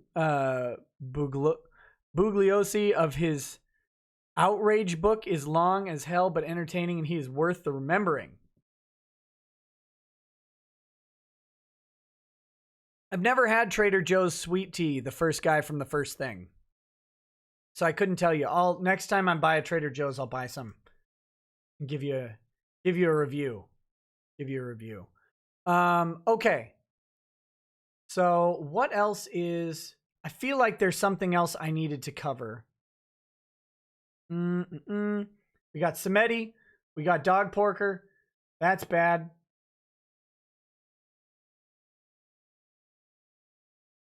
What's Daniel Charney says, what's the name of the channel doing the gay stream? I don't know. Was that a real thing? Was that a real thing or was that a joke? I honestly, hold on. I'm trying to find. I don't even know. Ah! Where are we? I don't know if that's if there is actually a channel doing that 4-person panel stream, that'll be interesting. Oh yeah, Mercedes Carrera has a hearing tomorrow. If California criminal procedure is anything like Minnesota criminal procedure, it's going to be just another, they're going to basically reread the charges, see if she wants to do a plea of guilty, offer her an opportunity to do a plea of guilty, and then decide if they have evidentiary issues to discuss. That's the way that it goes. We'll see what happens with that. I'm not sure we're going to see much. I don't know. I think the news out of tomorrow is going to be that she's pleading not guilty for the time being. And yeah. I mean, I'd be surprised if they worked out a plea deal at this point on those types of charges. Hoo boy. do you want to talk about that a little bit? Should we talk about what kind of charges there are? Like what we know about the case? I don't know. I have to look it up.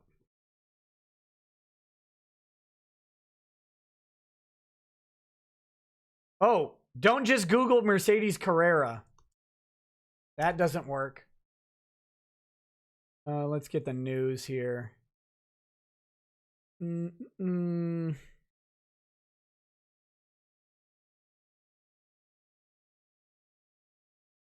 Yeah, it's oh, here we go. Oh, bleeding cool. Oh my gosh. Let's get the hot take from bleeding cool. Go away. Bleeding cool, turn off the ads. It's trying to kill my computer. Oh, I'm not even kidding. Wow. Okay. Good Lord, what a garbage website. All right, let me get this pulled over. What is happening here? If you want top, oh my gosh. If you want top shelf journalism, hard hitting, on the issues, ladies and gentlemen, you look no further than bleeding cool.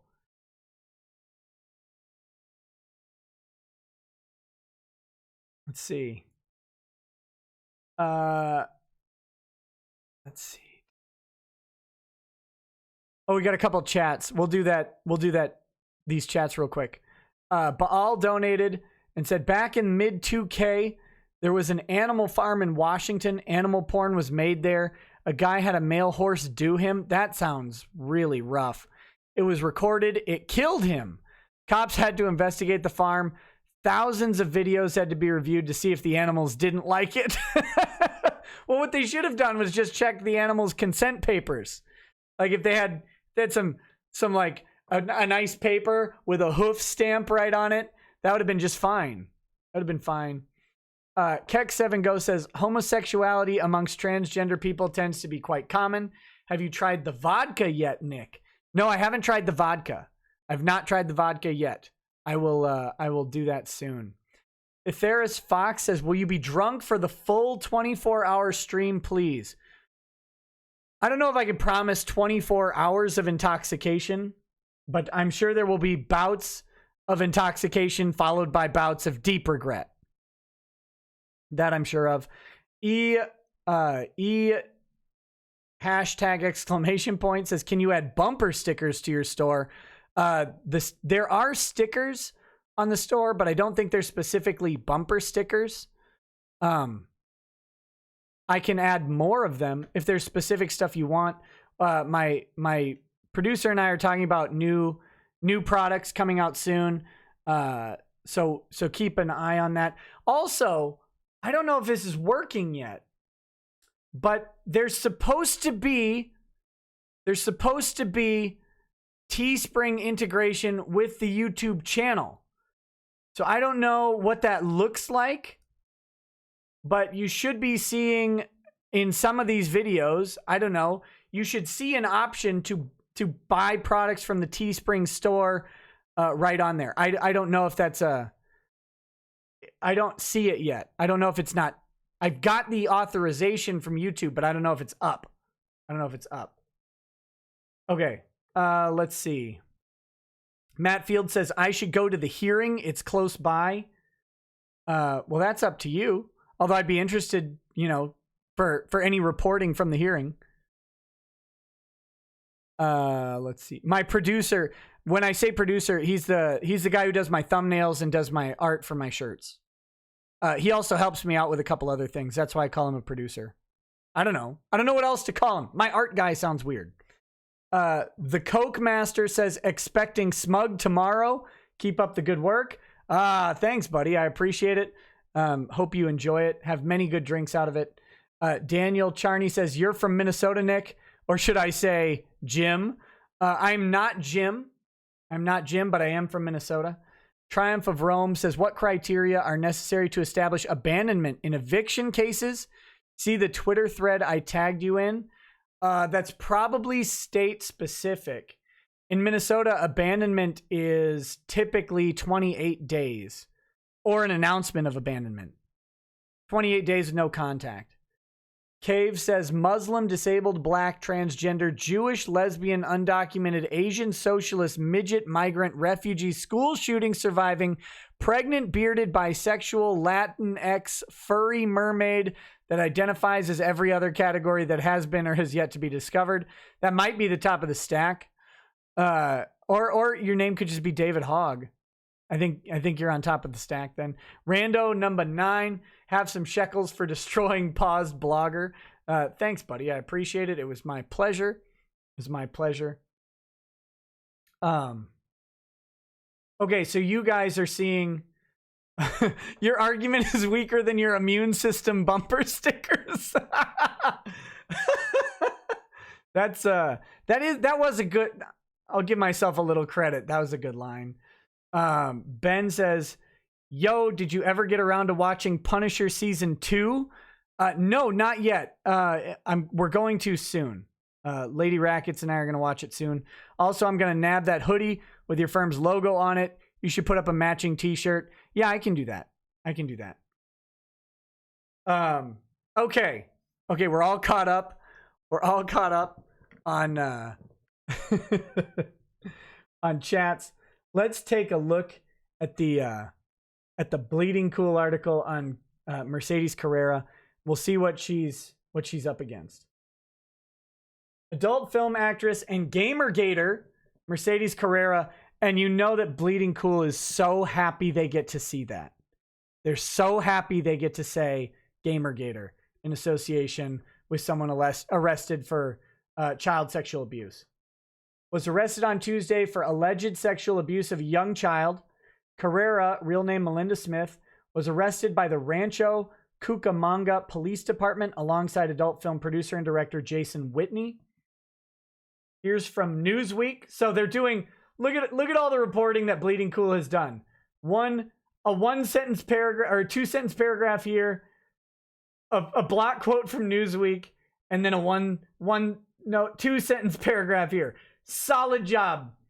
Adult film actress Melinda Smith, or Mercedes Carrera as fans know her, was arrested Tuesday, and not the fans don't know her biblically, but her co-stars do.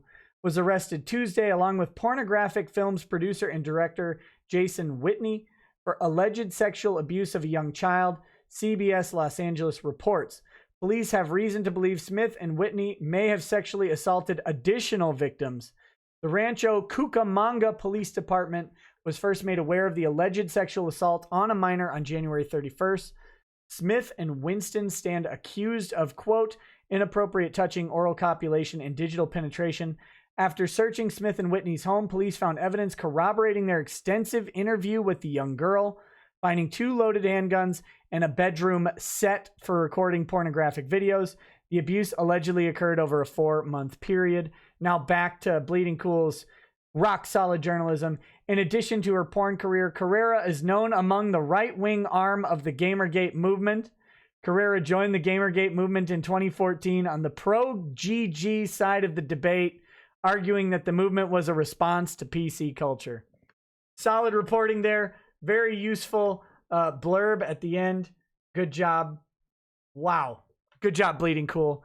Now I'm going to close this because in the course of just having it open, it cycled through like 55 refreshes. Here's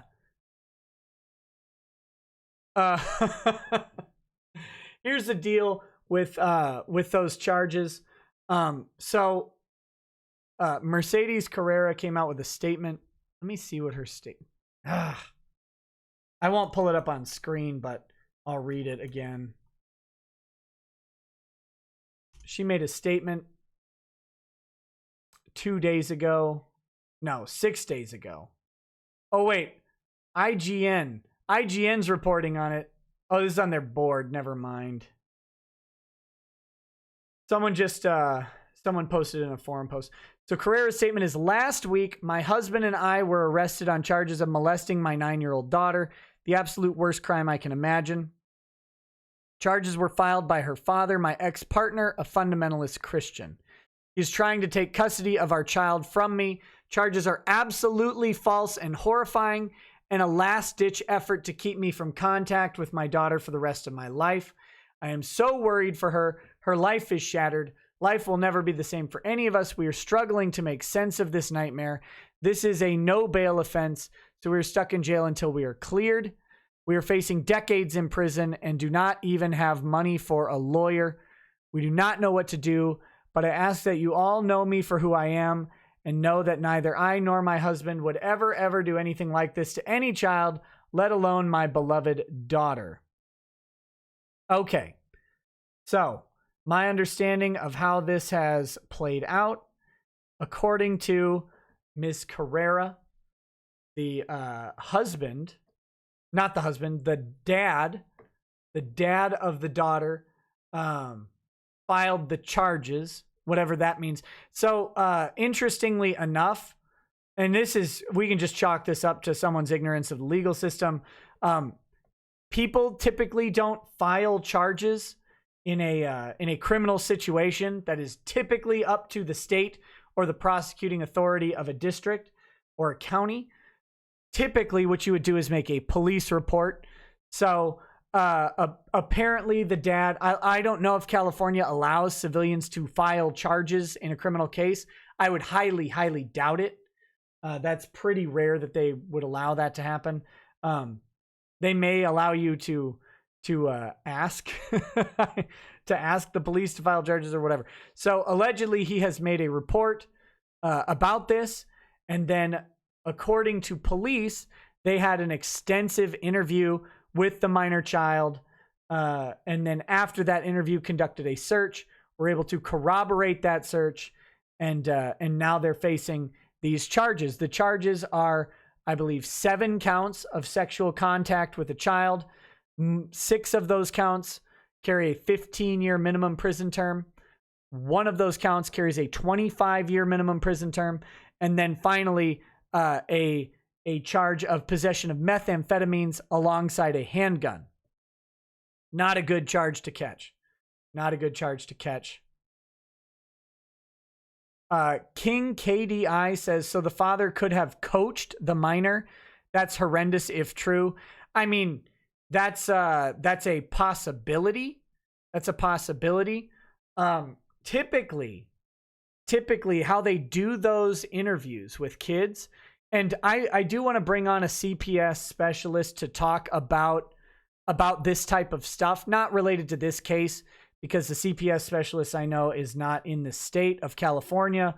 So, but I do have one. I need to contact them and get them lined up for an interview, because I think it's useful to talk about this stuff.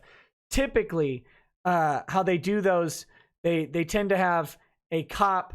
They tend to have either a social worker or a therapist or someone else in there, because kids aren't always good at articulating their thoughts.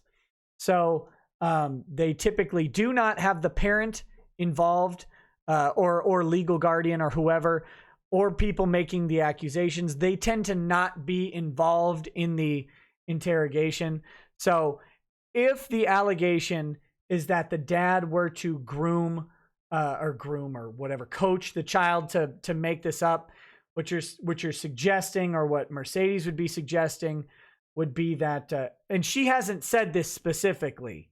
Let's be clear. I don't want any weird stuff. But if someone's suggesting that someone coached a child to say this stuff, you're talking about these charges for a child under 10, and Mercedes said that the daughter was 9. You're talking about coaching a 9-year-old to give explicit details about sexual encounters that a typical 9-year-old probably doesn't know what those are. If I had to guess, I'd hope to God the average 9-year-old does not know enough to adequately describe these things. And a coaching session, I mean, I think you're putting a lot of faith in kids to carry out that. It's possible for sure. It's possible for sure. But I don't know. That's a stretch. But I'm not going to say CPS is the most reliable, or that cops interviewing kids is the most reliable thing either. I've seen both sides of it. I'm not a big fan of the system in general. So we'll just have to see what happens. We'll have to see what happens. Siren Jag says, the guy with the horse died from massive colon trauma. What did you expect? He received sex from a horse. Yeah, I mean, that sounds like a bad idea. You know what? I read that news story. I remember now. Yeah, he had perforated colon. What a terrible plan that was. Andrew War Snowboard says, shirt that says, gentlemen, start your cement trucks. Ben says, Bronx blogger has AIDS, LMAO. Everyone laugh at him. I don't know if Bronx actually has AIDS. And if he does, Bronx, that sucks, buddy. Having AIDS is not fun, I would guess. I don't have it, so I don't know. But and if you do, that's a shame. That's a shame. Baal says, what's the history of you versus Legal Eagle? I think the history is me complaining about Legal Eagle on a couple streams and him not knowing I exist. That's probably the history.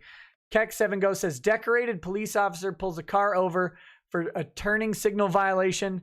After officer lies about the law, passenger is tased multiple times in front of his kids, where his pants were pulled down and his genitals beaten and tased. Link in Discord. Okay, we got to cover that in just a minute. Bill Keller says Bronx and his ilk are tyrants in waiting. Scary future. And Mild 816 says, any chance to move on from kid touching and dog touching? Yeah, we'll do that. We'll do that. So there you go. There you go. A bunch of people are saying he really does. He cried about it on the kill stream. He does have AIDS. He admitted it. All that stuff. Well, again, you know, that sucks. I don't wish AIDS on anybody, even people who suck. And it's too bad. He does seem to be a good sport about it, so props to Bronx for that. All right, let's see this guy get tased in his balls. Is that where we are now? I saw you there in the chat, Ethan. What's up, buddy? Thanks for having me on the other night. I appreciate it. I think your guest Mark was a very interesting gentleman. I'd like to know more about him. Let's see. Here we go. We got some body cam footage. Of ball tasing. You know, for some people, I hear the electrodes to the man nodes is a positive experience. Some people look for it. Oh, we've got a volatile Glendale policing situation detailed. Here's the city of Glendale press release. Oh, a 2.5-page press release. That sounds good. And then there's a surveillance footage. Let's here's second by second. Let's just watch it. Let's watch it first. Okay, here we go.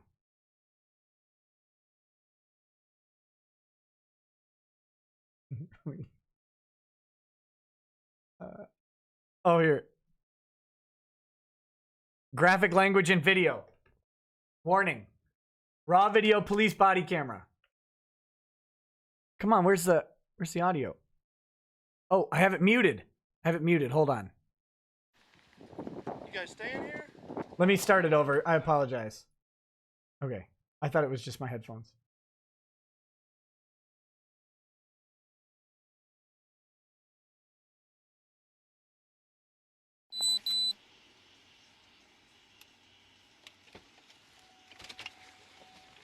How y'all doing? You guys staying here? No, I'm just not yet. I'm about to get a room. Okay. I'm about to get a room. You guys got your IDs on you real quick? All of you. Hey, when you turn in here, man, just make sure you throw your turn signal on for us. Just, yeah, that's all it is. Nobody has their ID on them? No. Anything with your name on it? Yeah, just grab it out real quick. Nothing in the car there shouldn't be, right? Anybody? Nothing? These are a bunch of questions for turn signals.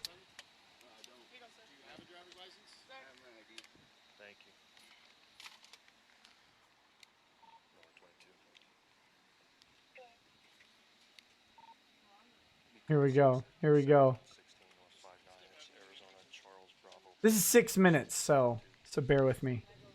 Make it bigger. Well, just hang on a minute, okay? I can only make it full screen and that'll screw up the framing. Don't reach in your bag, man. Oh, okay, I'm sorry. You said you don't have no ID. I don't want you reaching in there. What's your name? Why am I even being asked? Well, you don't have ID, and then we made a. Yeah, if you're a passenger in a vehicle, you need to have your ID.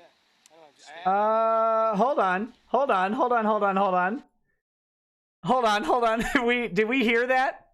Did we hear that just then? Chat? Now, I'm not sure the specific, where's Glendale, Arizona, right? He just said, you're a passenger in a vehicle, you need to have your ID. No, I don't think so. I don't think so at all. The guy in the passenger seat is not, oh, it's right there in giant letters, Arizona, is likely not required to have an ID on him because the driver decided to turn without a turn signal. I'm going to call foul on that one. No, guys, I know let me show you what happens if I full screen this. I don't have, my screen capture is set up to pick up half of a monitor. Okay, well, I could take. So it's not going to work that way. Oh, I guess I could just zoom it. That's what you're saying. Okay. You and your fancy technology.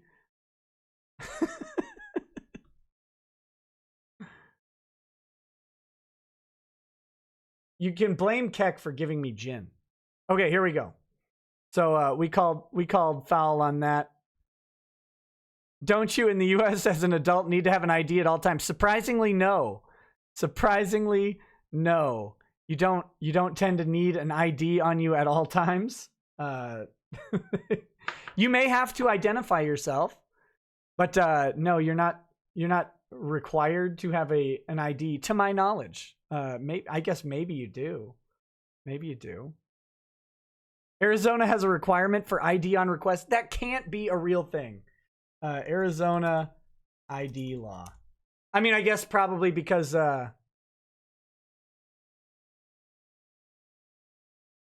let's see.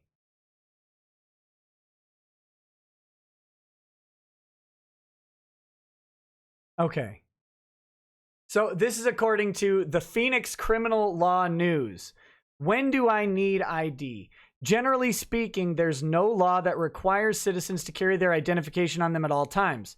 If someone is minding her own business, there is no obligation to show any identifying documents to police. However, as mentioned above, certain transactions require ID, such as operating a motor vehicle. Otherwise, Arizona does not have any general law that requires a resident to have her passport, driver's license, or any other form of ID on her at all times. However, citizens can be required under state law to identify themselves, similar to laws called stop and identify statutes. Yeah, that's a different matter. Identifying yourself does not mean that you have to present identification. In the United States, it'd be really hard for me to fathom requiring papers. Guys, we don't. The only people who are required to have papers on them are people who are not citizens of the United States. Typically speaking. Yeah, green card holders. Now, if you're a naturalized citizen with a heavy accent, it may be a good idea to have your ID on you, for example. But no, you don't need to carry ID typically. This is a false statement. The driver needs a driver's license, right? That is true. If you're buying liquor, you need a license. If you're buying alcohol, of course, you might need to present an ID of some sort. But here we go. Get down to the station and fingerprint you because we made a traffic stop on the vehicle, brother. Lie. No, I'm not doing nothing. I'm just here trying to help. Listen. We made a traffic stop on the vehicle, brother. So we might have to take you down to the station to fingerprint you. Remember, guys, cops are always there to help. We could do this one of two ways. Okay, relax for a minute, please. I'm gonna relax. Listen to me. We're gonna. I don't have nothing. All I want. Okay, I don't want you stuffing anything down in between the seat like you're doing. He can't open that door. He cannot do that. He doesn't have consent or probable cause to search this car. None of this is okay. None of this is okay. Relax. Keep your foot in there. Okay, stop, please. I didn't do anything wrong, man. Here's the deal. You tense up, I'm gonna listen to me. Listen to me. I understand. Listen to me. Relax your arm, okay? What I Don't do wrong? start. What I Listen. do wrong? A couple of things. One, okay, you don't have no ID on you, okay? I'm trying to do this as easy as we can. You already Okay, done by law, stuff I don't something have to. down in No, I your didn't. backpack and you stuffed I didn't something stuff down in nothing the in the seat. backpack, I promise you that. Okay? I Are you promise gonna you I fight or not? No, I'm not. But Okay. I promise you I didn't stuff We're nothing gonna in do my this. seat, okay? Okay, And I don't have just to get watched mad, you. No, you didn't, sir. You. No, Okay. you didn't. Ow, ow, Listen. stop, please. Ow, He's please, gonna man. fight. What is he? No, I'm not, bro. Ow, please stop. I'm not He's fighting still you. buckled, you idiot. I'm not. Don't pull away. Hey, get your I'm not, taser bro. out. I'm not, bro. I'm not. You are. I'm not. I promise you that. You got a taser on you right He's now. not, he's not. I'm not doing nothing, man. He's I'm got not a doing belt nothing, on him. bro. I'll tell you right now, you're going to continue. Ow, man. What the fuck is wrong with you? Relax. I am, dude. Ow, stop. Look at him resisting arrest. Ow!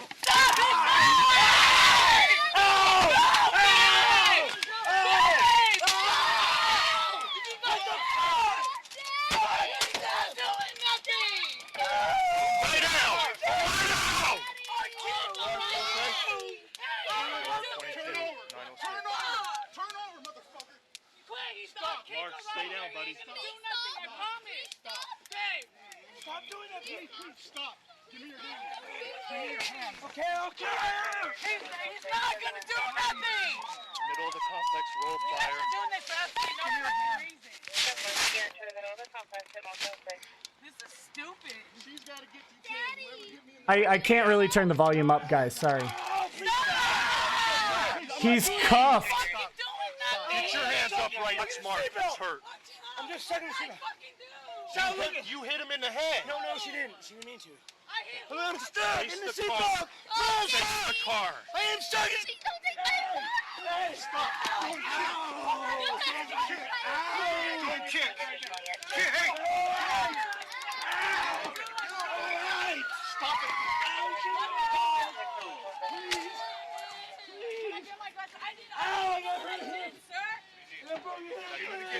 Get the kid out of the car. Get him to the front of the car. Everybody's in custody right now. What did I do? Who's got the taser? Take your taser out. both of us Take your up. taser out. There's probes everywhere. I got him. Please. Can't breathe. Please, I can't breathe. Elbow! My elbow! Okay, keep fighting. You're gonna get it again. You want it again? Shut your mouth. Yeah, tase him again. I'm done fucking around with you. That's gonna help.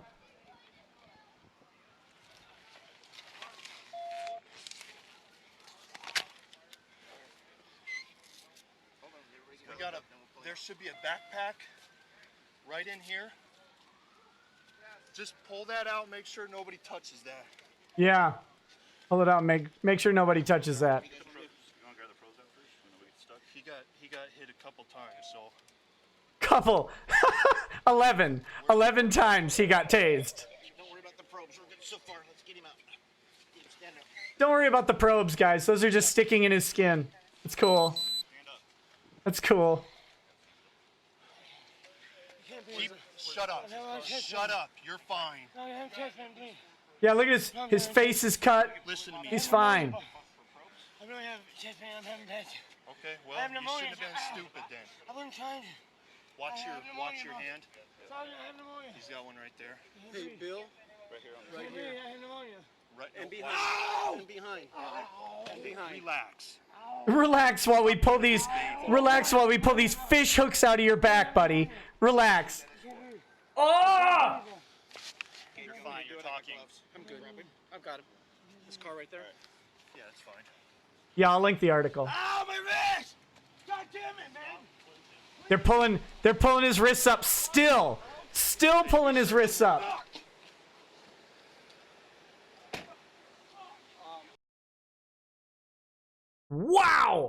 Wow!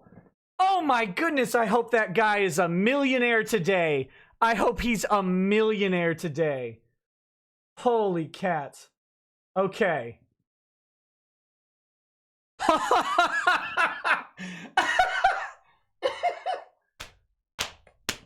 All right, we're going to read some of this. Listen to this update.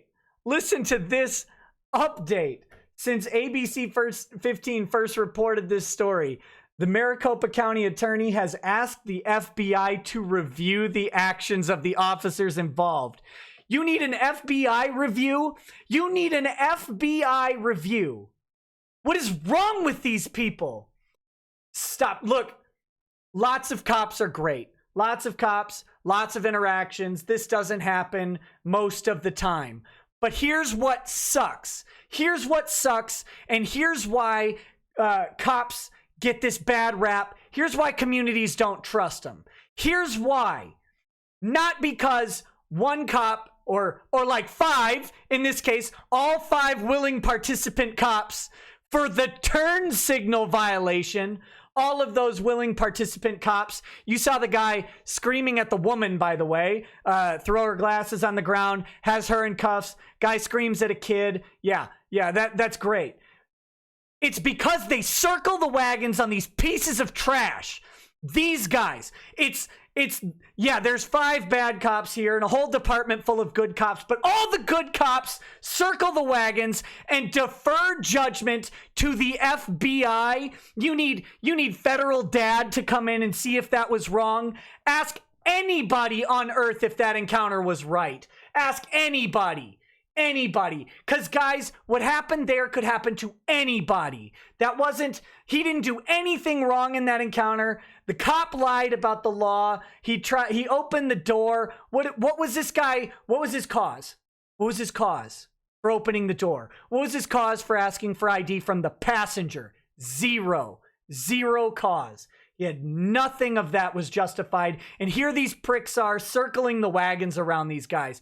This burns me up so much. It's the cops who stand by and let this happen. And, we got to ask the FBI if that was okay. No. 5 seconds of video. You guys are wrong. Fired. 1, 2, 3, 4. Fired. We're going to have to settle. We're going to have to probably pay this guy $1 million.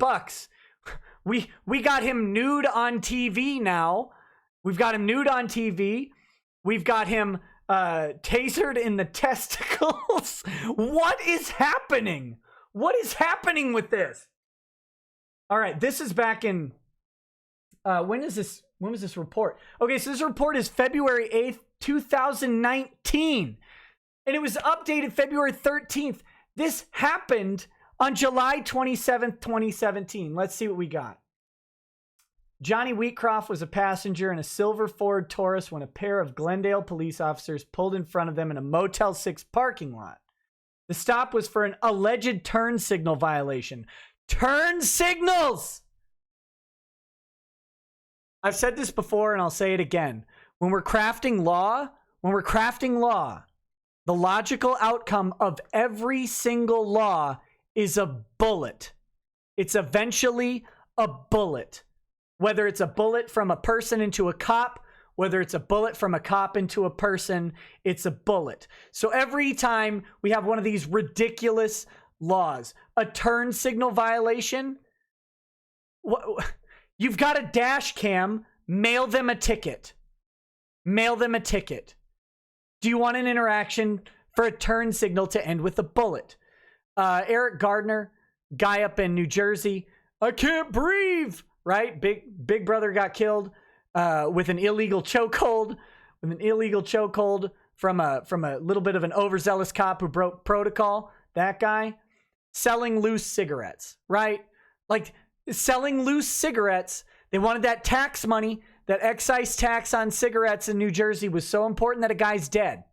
That's the problem, is that every law always eventually ends with a bullet. Minutes later, Wheatcroft was handcuffed, lying face down on the hot asphalt on a 108-degree day. He'd already been tased 10 times, with one officer kneeling on his back as another officer, Matt Schneider, kicked him in the groin, pulled down his athletic shorts to tase him a final time in his testicles. He pulled down the shorts to shock his nuts. What? Kill him. Death penalty. I don't care anymore. Get out. You're done. That's sadistic. You're an agent of the state. The guy, he couldn't even not fight back. He couldn't even not fight back. His not fighting back was treated as resisting arrest. Him being stuck in a seatbelt is treated as resisting arrest. The guy's put in a shoulder lock, right? Immediately. He says, I'm not going to resist. Well, then why are you resisting? What do you think happens when you put tension on a joint? Your body naturally fights against the tension because you're in pain and your body doesn't want your joint to tear. Oh my gosh. Sadistic pile of garbage that this guy is. According to a federal lawsuit and a body camera footage obtained by ABC 15, the scene was witnessed by his 11 and 6-year-old sons. Yeah, that's gonna go real well. They're definitely gonna trust the police. Multiple independent law enforcement experts who agreed to review the incident said the officer's conduct was unlawful, potentially criminal, potentially criminal. We're talking it's potentially in the neighborhood. It should be potentially in the neighborhood of a decade plus in prison. I'm so sick of this stuff. And one of the most cruel and troubling cases of police misconduct they've ever seen. This is the cop bias, by the way. This is the cop bias. This is the hardest thing to overcome in court. Here's how much they trust cops. Let's reverse the order of this sentence. Let's reverse the order of this sentence. It's one of the most cruel and troubling cases of police misconduct they've ever seen. The conduct was unlawful, potentially criminal. That's how thick the cop bias is. That in one of the worst, most cruel, most troubling cases of misconduct they've ever seen, it might be criminal. Maybe. Good Lord. I've never seen anything like this before, said Jeff Noble, an attorney and former deputy chief of police in Irvine, who testified in hundreds of cases, including Tamir Rice and Philando Castile. It reminds me of a case in New York where an individual was sadistically taking a broom handle and shoving it up the suspect's anus. This is just beyond the pale. It's outrageous conduct. Well, that sounds like a rough day. Former LAPD Detective Supervisor T.T. Williams echoed his shock. That's not even borderline, said Williams, an expert witness who testified in the Philip Brailsford case on behalf of the prosecution. That's inhumane, you think? Schneider was suspended for 30 hours and remains an active officer on the force. 30 hours. 30 hours. The guy should be in prison. The guy should be in prison. 30 hours.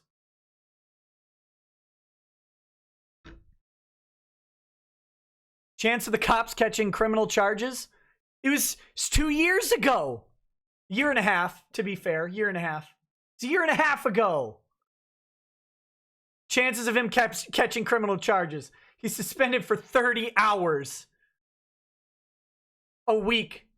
Not even a full week's pay. Not even a full week's pay. Probably suspended with pay, if we're being honest. The expert said it was appalling that Officer Schneider, who's won multiple awards from the police chief, of course he has. I love that. That's in every story of a cop involved in a shooting or police brutality. Decorated officer and veteran, right? Of course, they got rewards for everything. Has represented Glendale twice on the TV show Cops. Bad boys. Was not terminated. They also believe Glendale should have referred the case for outside criminal investigation and prosecution. Who's copping the cops? Who's copping the cops? Cops are copping feels. Who's copping the cops? Quote, if he intentionally struck a passenger in the testicles and then intentionally tased him in or near the genitals, I'm surprised he hasn't been prosecuted. I'm not, said Seth Stofton, a former police officer who's now an attorney and professor at the University of South Carolina School of Law. It raises half a dozen red flags and suggests the need for a thorough review, including a review to determine if the officer committed any crimes. Yeah, he did. It's called battery, felony battery with a weapon. Oh my gosh. Do you think that's a justifiable use of force? If a non-cop did it, would he be in prison? Yes. Done. Done. Aggravated battery, multiple tasings. You'd be done. If you did this, you'd be in prison for a decade. You'd never be able to own a gun again. Oh my gosh.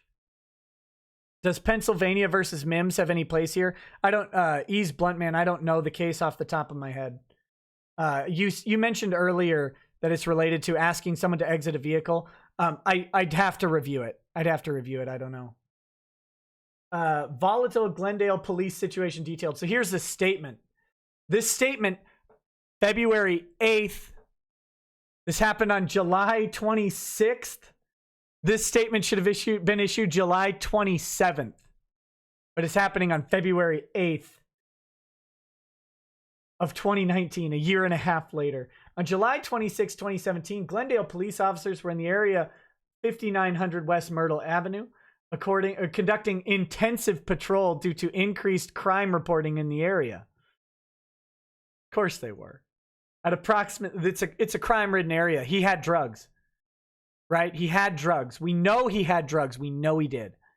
At approximately 7:30 p.m., officers Matt Schneider and Mark Lindsay contacted the occupants of a Ford Taurus after Officer Schneider observed a traffic violation. Contact occurred in a parking lot that was included in a blanket trespass agreement with the city and parking lot owner. So now it's a trespass, right? Because they got pulled over. The officers both approached the Ford Taurus and found that it was occupied by 3 adults and 2 children. Upon contact, officers discovered that the driver did not have a driver's license and began to address an observed seatbelt violation. I didn't hear them address a seatbelt violation at all in that video. Did you? Did you guys hear that? The occupants of the vehicle were identified as Sean Blackburn, the driver of the vehicle, Johnny Wheatcroft, the front seat passenger, and Anya Chapman, the driver's side rear passenger, with 2 children beside her, ages 11 and 6. During the officers' contact,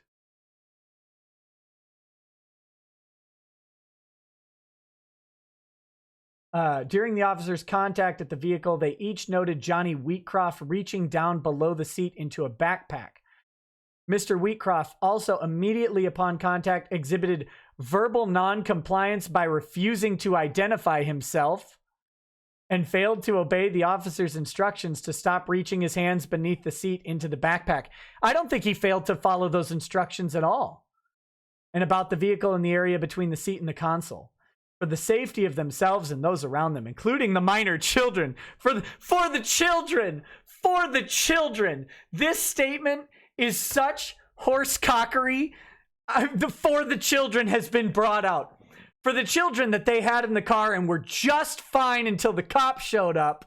For the safety of the children, including the officers attempted to remove Mr. Wheatcroft from the vehicle so they could maintain a safe eye on him for the duration of the traffic stop, as well as conduct a pat down for weapons.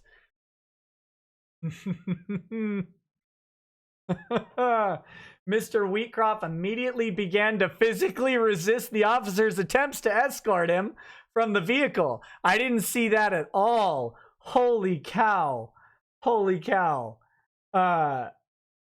From the vehicle while continuing to place his hands where officers could not see them. They literally have his arm. In their arm. But he's placing his hands somewhere. Oh my gosh. Let's see. Officers displayed their tasers and warned him of potential taser use to gain his compliance. However, Mr. Wheatcroft continued to argue, yell, and physically resist the officer's control holds. Nope. That's a lie. He didn't yell until after that control hold took place. That's a blatant lie. Due to the physical resistance from Mr. Wheatcroft, the taser was used in a drive stun capacity in order to gain control and avoid physical injury. While him saying, "I'm not going to resist. I will get out of the car." Whew. While officers attempted to detain Mr. Wheatcroft, Anya Chapman swung a bag filled with bottled drinks, striking Officer Lindsay in the head, rendering him unconscious. Rendering him unconscious? We gotta go back. We have to go back. We're building a wall and throwing ourselves over it to see him get rendered unconscious. I've got to see it.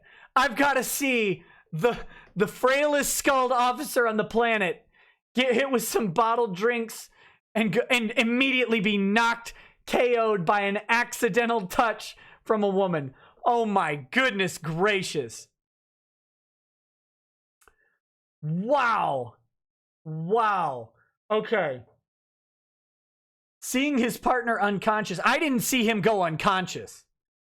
Coupled with Mr. Wheatcroft's continued resistance. You mean your body tensing up from the voltage running through it and the unknown threat from within the vehicle? Officer Schneider deployed his taser, striking Mr. Wheatcroft. Dealing with 2 adults that were being physically aggressive. Zero adults. And had already assaulted 1 officer. Officer Schneider asked for additional officers to respond. As multiple officers arrived on scene, they tended to the injured officer and helped detain Mr. Wheatcroft as he was continuing to resist officers by kicking and screaming. Mr. Wheatcroft, he's being tased. He's being tased. Mr. Wheatcroft was eventually able to be calmed down. And he and Anya Chapman were taken into custody without further incident. As officers continued their investigation, a usable quantity of methamphetamine was found within the vehicle. I have no faith that that meth was on the people before the cops showed up.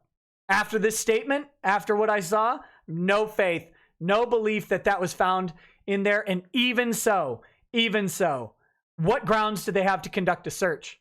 What cause do they have? They still need to reach probable cause.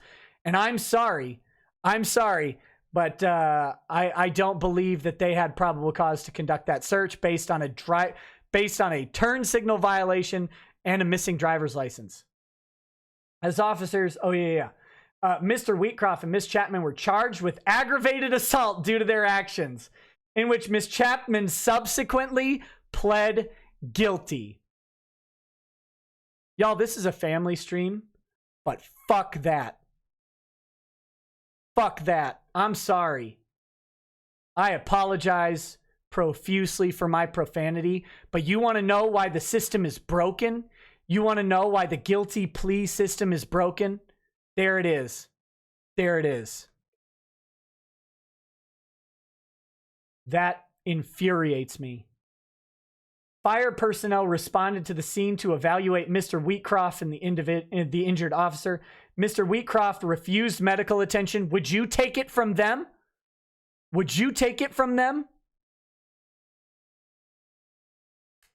The officer that was struck was transported to a local valley hospital for medical treatment and returned to full duty several days later. Of course he did. Of course he did. If he didn't, of course he goes to get medical treatment. That rounds out the charging. That rounds out the charge. Medical treatment, you show up. Do you have a concussion? No, you're fine. The Glendale Police Department is dedicated to remaining transparent with the community that we serve. That's why we just issued a complete set of lies. The public safety is the top priority. No, it's not. Officer safety was your top priority to the point where you fabricated statements that run contrary to a video, and experts in the field disagree with you. You lying cowards.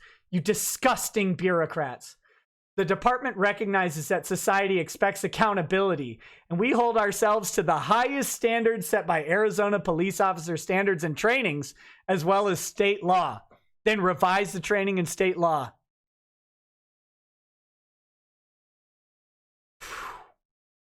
Per department protocol regarding any response to resistance, a review of the officer's actions has been performed and discipline implemented regarding certain tactics used by one officer. 30-hour suspension, probably with pay. That's it. Spanish translation available. Whoa! Okay. Let's let's do the surveillance video.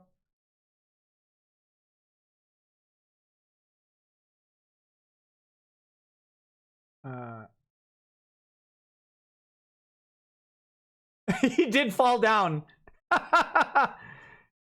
Here we go.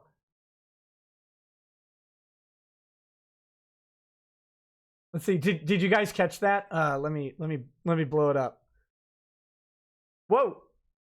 Where do we go?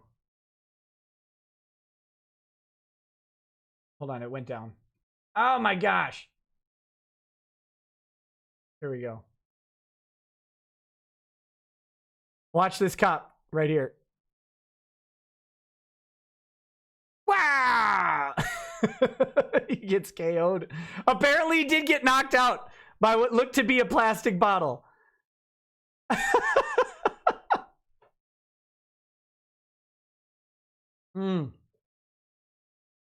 I mean, I guess. Is he actually, like, there's no way.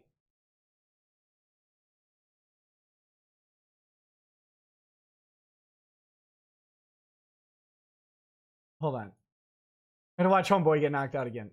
What is happening here? That is the weirdest looking thing. Oh, sorry. That bottle goes launched. It launches off of him. But the way it bounces off his head, that's got to be an empty bottle, right? That's got to be an empty bottle. There's no volume on this, by the way.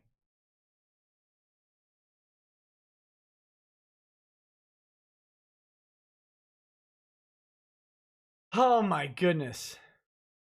Oh my goodness. Yeah, flopping harder than a soccer player. I mean, I don't know how that bottle KOs anybody. I'm not going to go through that. Let's see what's up here. 2017, and these officers are part of a special unit assigned to high crime areas. Here we go. Here we go. This is a reverse angle from the other officer's body cam. Oh, good. Reverse You're angle. Looking at Officer Matthew Schneider. You can just step out and hang out right there. Remember that name, because things with Schneider are about to escalate quickly. Well, just hang on a minute, okay? Yeah, just hang here for just a few seconds with us and the action. Don't reach in your bag, man. Oh, okay, I'm sorry. You said you don't have no ID. I don't want you reaching in there. What's your name? Why am I even being asked? Well, you don't have ID, and then we made a. Yeah, if you're a passenger in a vehicle, you need to have your. Why is that? I have an ID. I don't have to give it to you. I mean, I didn't do anything wrong. Okay, well, I could take you down to the station and fingerprint you. Because we made a traffic stop on the vehicle, brother. That's it. I didn't do anything wrong. I'm not doing nothing. You know what I mean? I'm just here trying to help. Listen, we could do this one of two ways. Okay, relax for a minute, please. No, I'm going to relax. Listen to me. We're going to... I don't have nothing, dude. Okay, I don't want you stuffing anything down in between the seat like you're doing. Relax. Keep your foot in there. Okay, stop, please. I didn't do anything wrong. Here's the deal. You tense up, I'm going to... Listen to me. Listen to me. I understand. Listen to me. Relax your arm, okay? Don't start... Listen. A couple of things. One, okay, you don't have no ID on you, okay? I'm trying to do this as easy as we can. You already done stuff something down in your backpack and you stuffed something down in the seat. I promise you that. Okay? Are you going to fight or not? No, I'm not. Okay. I promise you I didn't stuff We're going to do this. Okay, I just watched you. No, you didn't, sir. Let's pause for a quick second. Let's pause. Here, we're not going to watch this whole thing. Wheatcroft's arm for the past 34 seconds. That's kept the seatbelt from sliding off. And that's going to be important. Okay. Listen. He's going to fight. That hurts, by the way. I'm not fighting. Relax. Babe, I'm not. Don't pull away. Hey, get your taser Bro, out. I'm not, bro. I'm not. You are. I'm not. I promise you that. You got a taser on you right now. He's not. I'm not doing nothing, man. I'm not doing nothing, bro. I'm tell you right now, you're going to continue. Ow, man. What the is wrong with you? Relax. I am, dude. Ow, stop. I'm not shit. Ow. Stop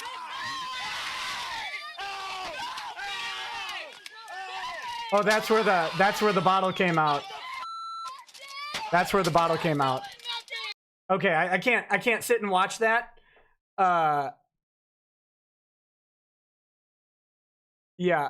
People are confirming that they believe that the bottle was empty too. I don't see how that bottle could have flown like that. There's no way. There's no way a full bottle flies like that. It also did look unintentional. I mean, first of all, their actions propagated all of it. Their actions were improper at every single point. Oh my goodness. Let's see.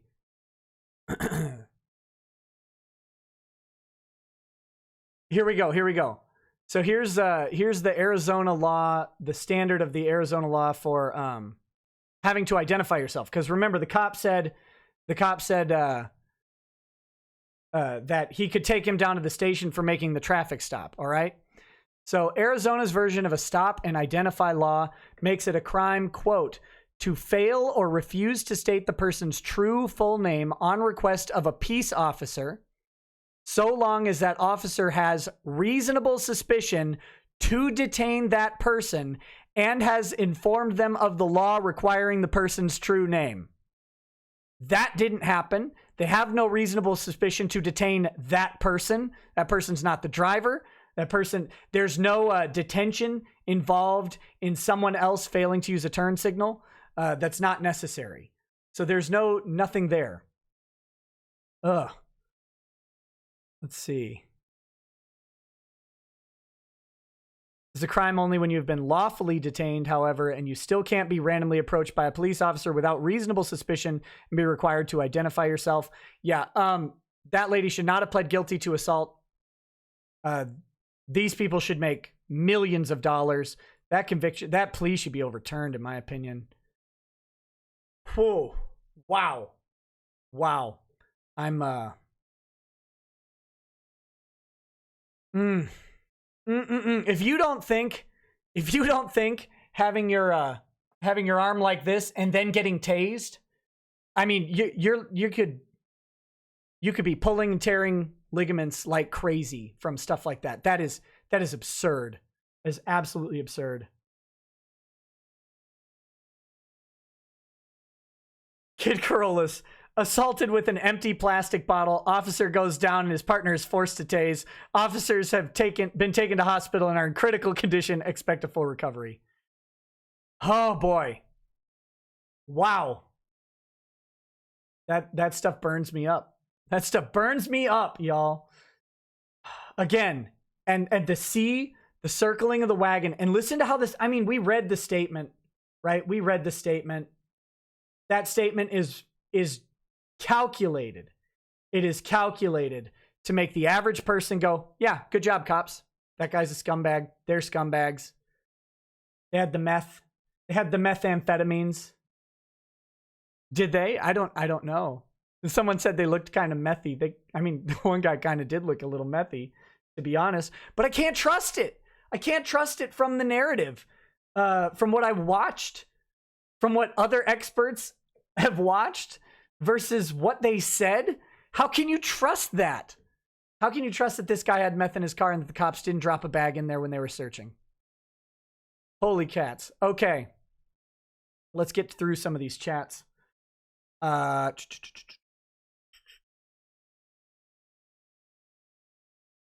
right. SJ Jar Jar Binks says, so don't solicit sex from a horse or your large cellmate named Jackhammer. No, don't do that. Monkey Elvis says Arizona has a requirement for ID on request. I've just pointed out that's not the case currently under Arizona law, although it can be confusing because you are required to identify yourself if they have reasonable suspicion. Reasonable suspicion is a Terry standard. It was developed in Terry versus Ohio, and it gives a lot of deference to the cops if they can articulate reasonable suspicion that criminal activity is afoot. And Terry stops tend to require, or the Terry standard, reasonable suspicion standard, tends to require that the reasonable suspicion is related to the action. So if they're going to search you, they have to have reasonable suspicion that you might have a weapon on you, and they can do a surface search, not an extensive search. They can do a pat down, a Terry pat down.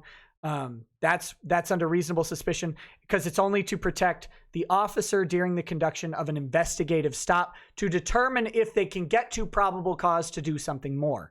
It's a very reduced standard, but it also comes with a very reduced amount of actions that police officers can take.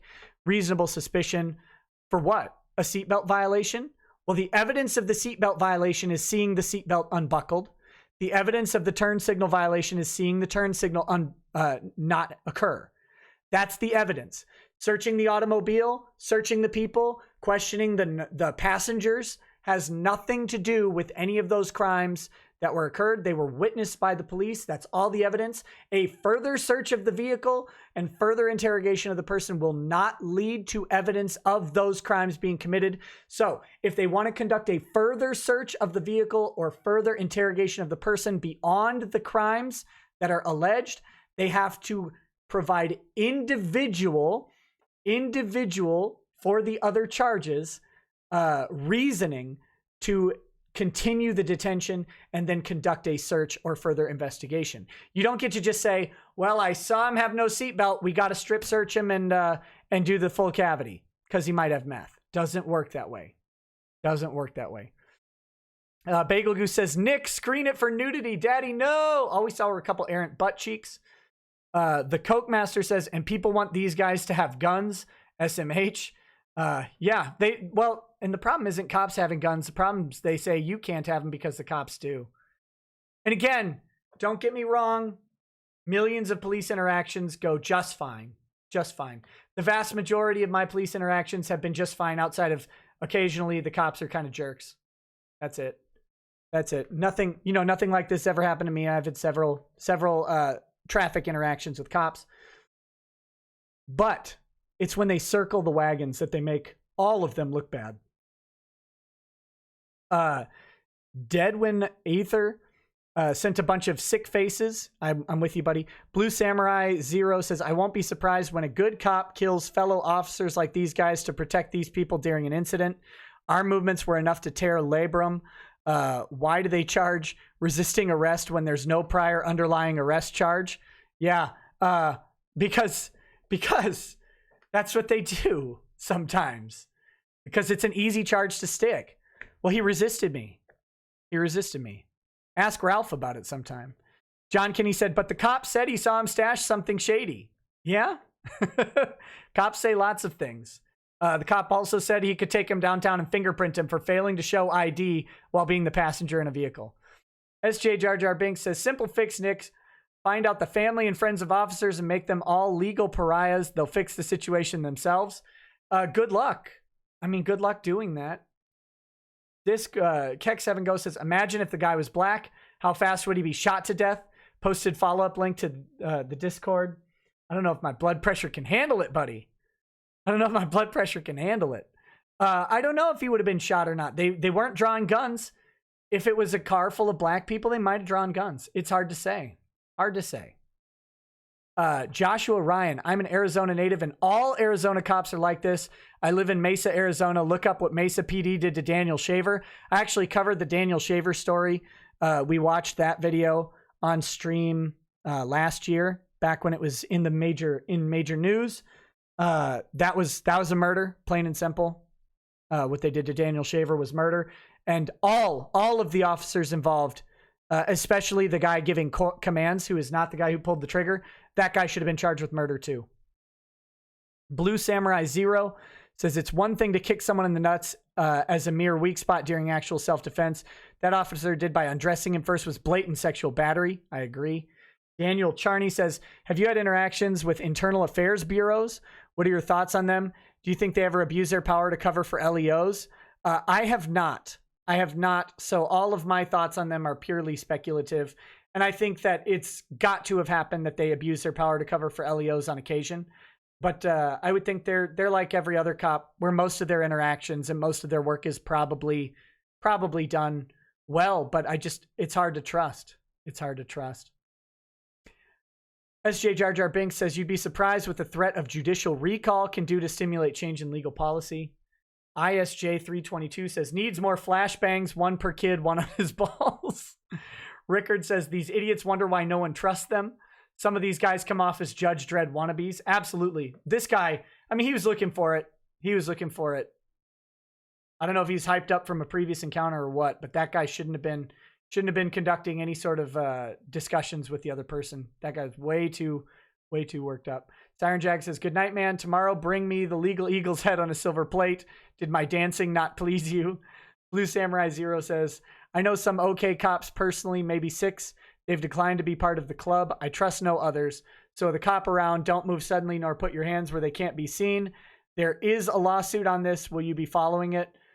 Yeah. I'm going to try and find the documents and see. It should be a federal court because it'll be a 1983 action. Very interested. Very interested. Tillip says, this cop needs to self-immolate in Minecraft. Well, I mean, maybe. Jose Doe says, hey, Nick, what do you think about the fat guy who got choked? That's Eric Garner. I talked about that earlier. I think that was a bad one. That was a bad one. Hakira says, when you and Jim finally have a 40K stream, please talk about the Adeptus Arbites. I'll do some extra Arbites reading for the stream. I don't know when the 40K stream was supposed to be. Jim hasn't actually contacted me about it or anything like that. He just said he would do it. So I don't know. We'll see.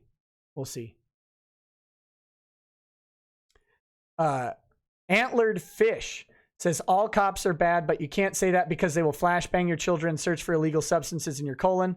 I was asking for the stream. Can I DM you to grease the wheel? DM me to grease the wheel. I mean, you can DM me. I don't know what you want to grease. I don't know what you want to grease. Or what wheel you want to grease. But if you're trying to make me more mad, I don't know if I want that.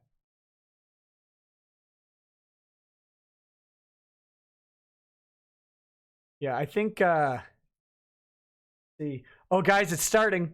The anger hives are starting. My allergic reaction to being enraged is actually kicking in. It's about time. I think it's about time to wind this stream down. We'll see what we can cover tomorrow.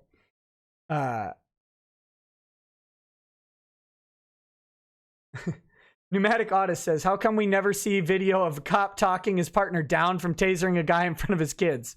Because you got to protect the children by tasering their parents in front of them. That's how you do it. All right, guys. Thanks for watching. I really appreciate it. We'll see what goes on over the next day. I'm not entirely sure what tomorrow's stream is, but if you missed it before Friday, I will have a panel on Vic Mignogna. It will be me, Gator, Yellow Flash, and Cody from Anime Outsiders. We will be talking about Vic Mignogna and any new updates, including the statement he made today. We'll be going through the stories and the lore. These guys know more about it than me, so we'll be discussing that thoroughly on Friday. If you're following Vic, if you hashtag stand with Vic, or if you hashtag kick Vic, whichever one you're on, come check it out and participate in that discussion with us. That would be great. Monday. Oh, there is one more chat from Stream Me that I'll read in just a second. Monday, Mark Kern. He was a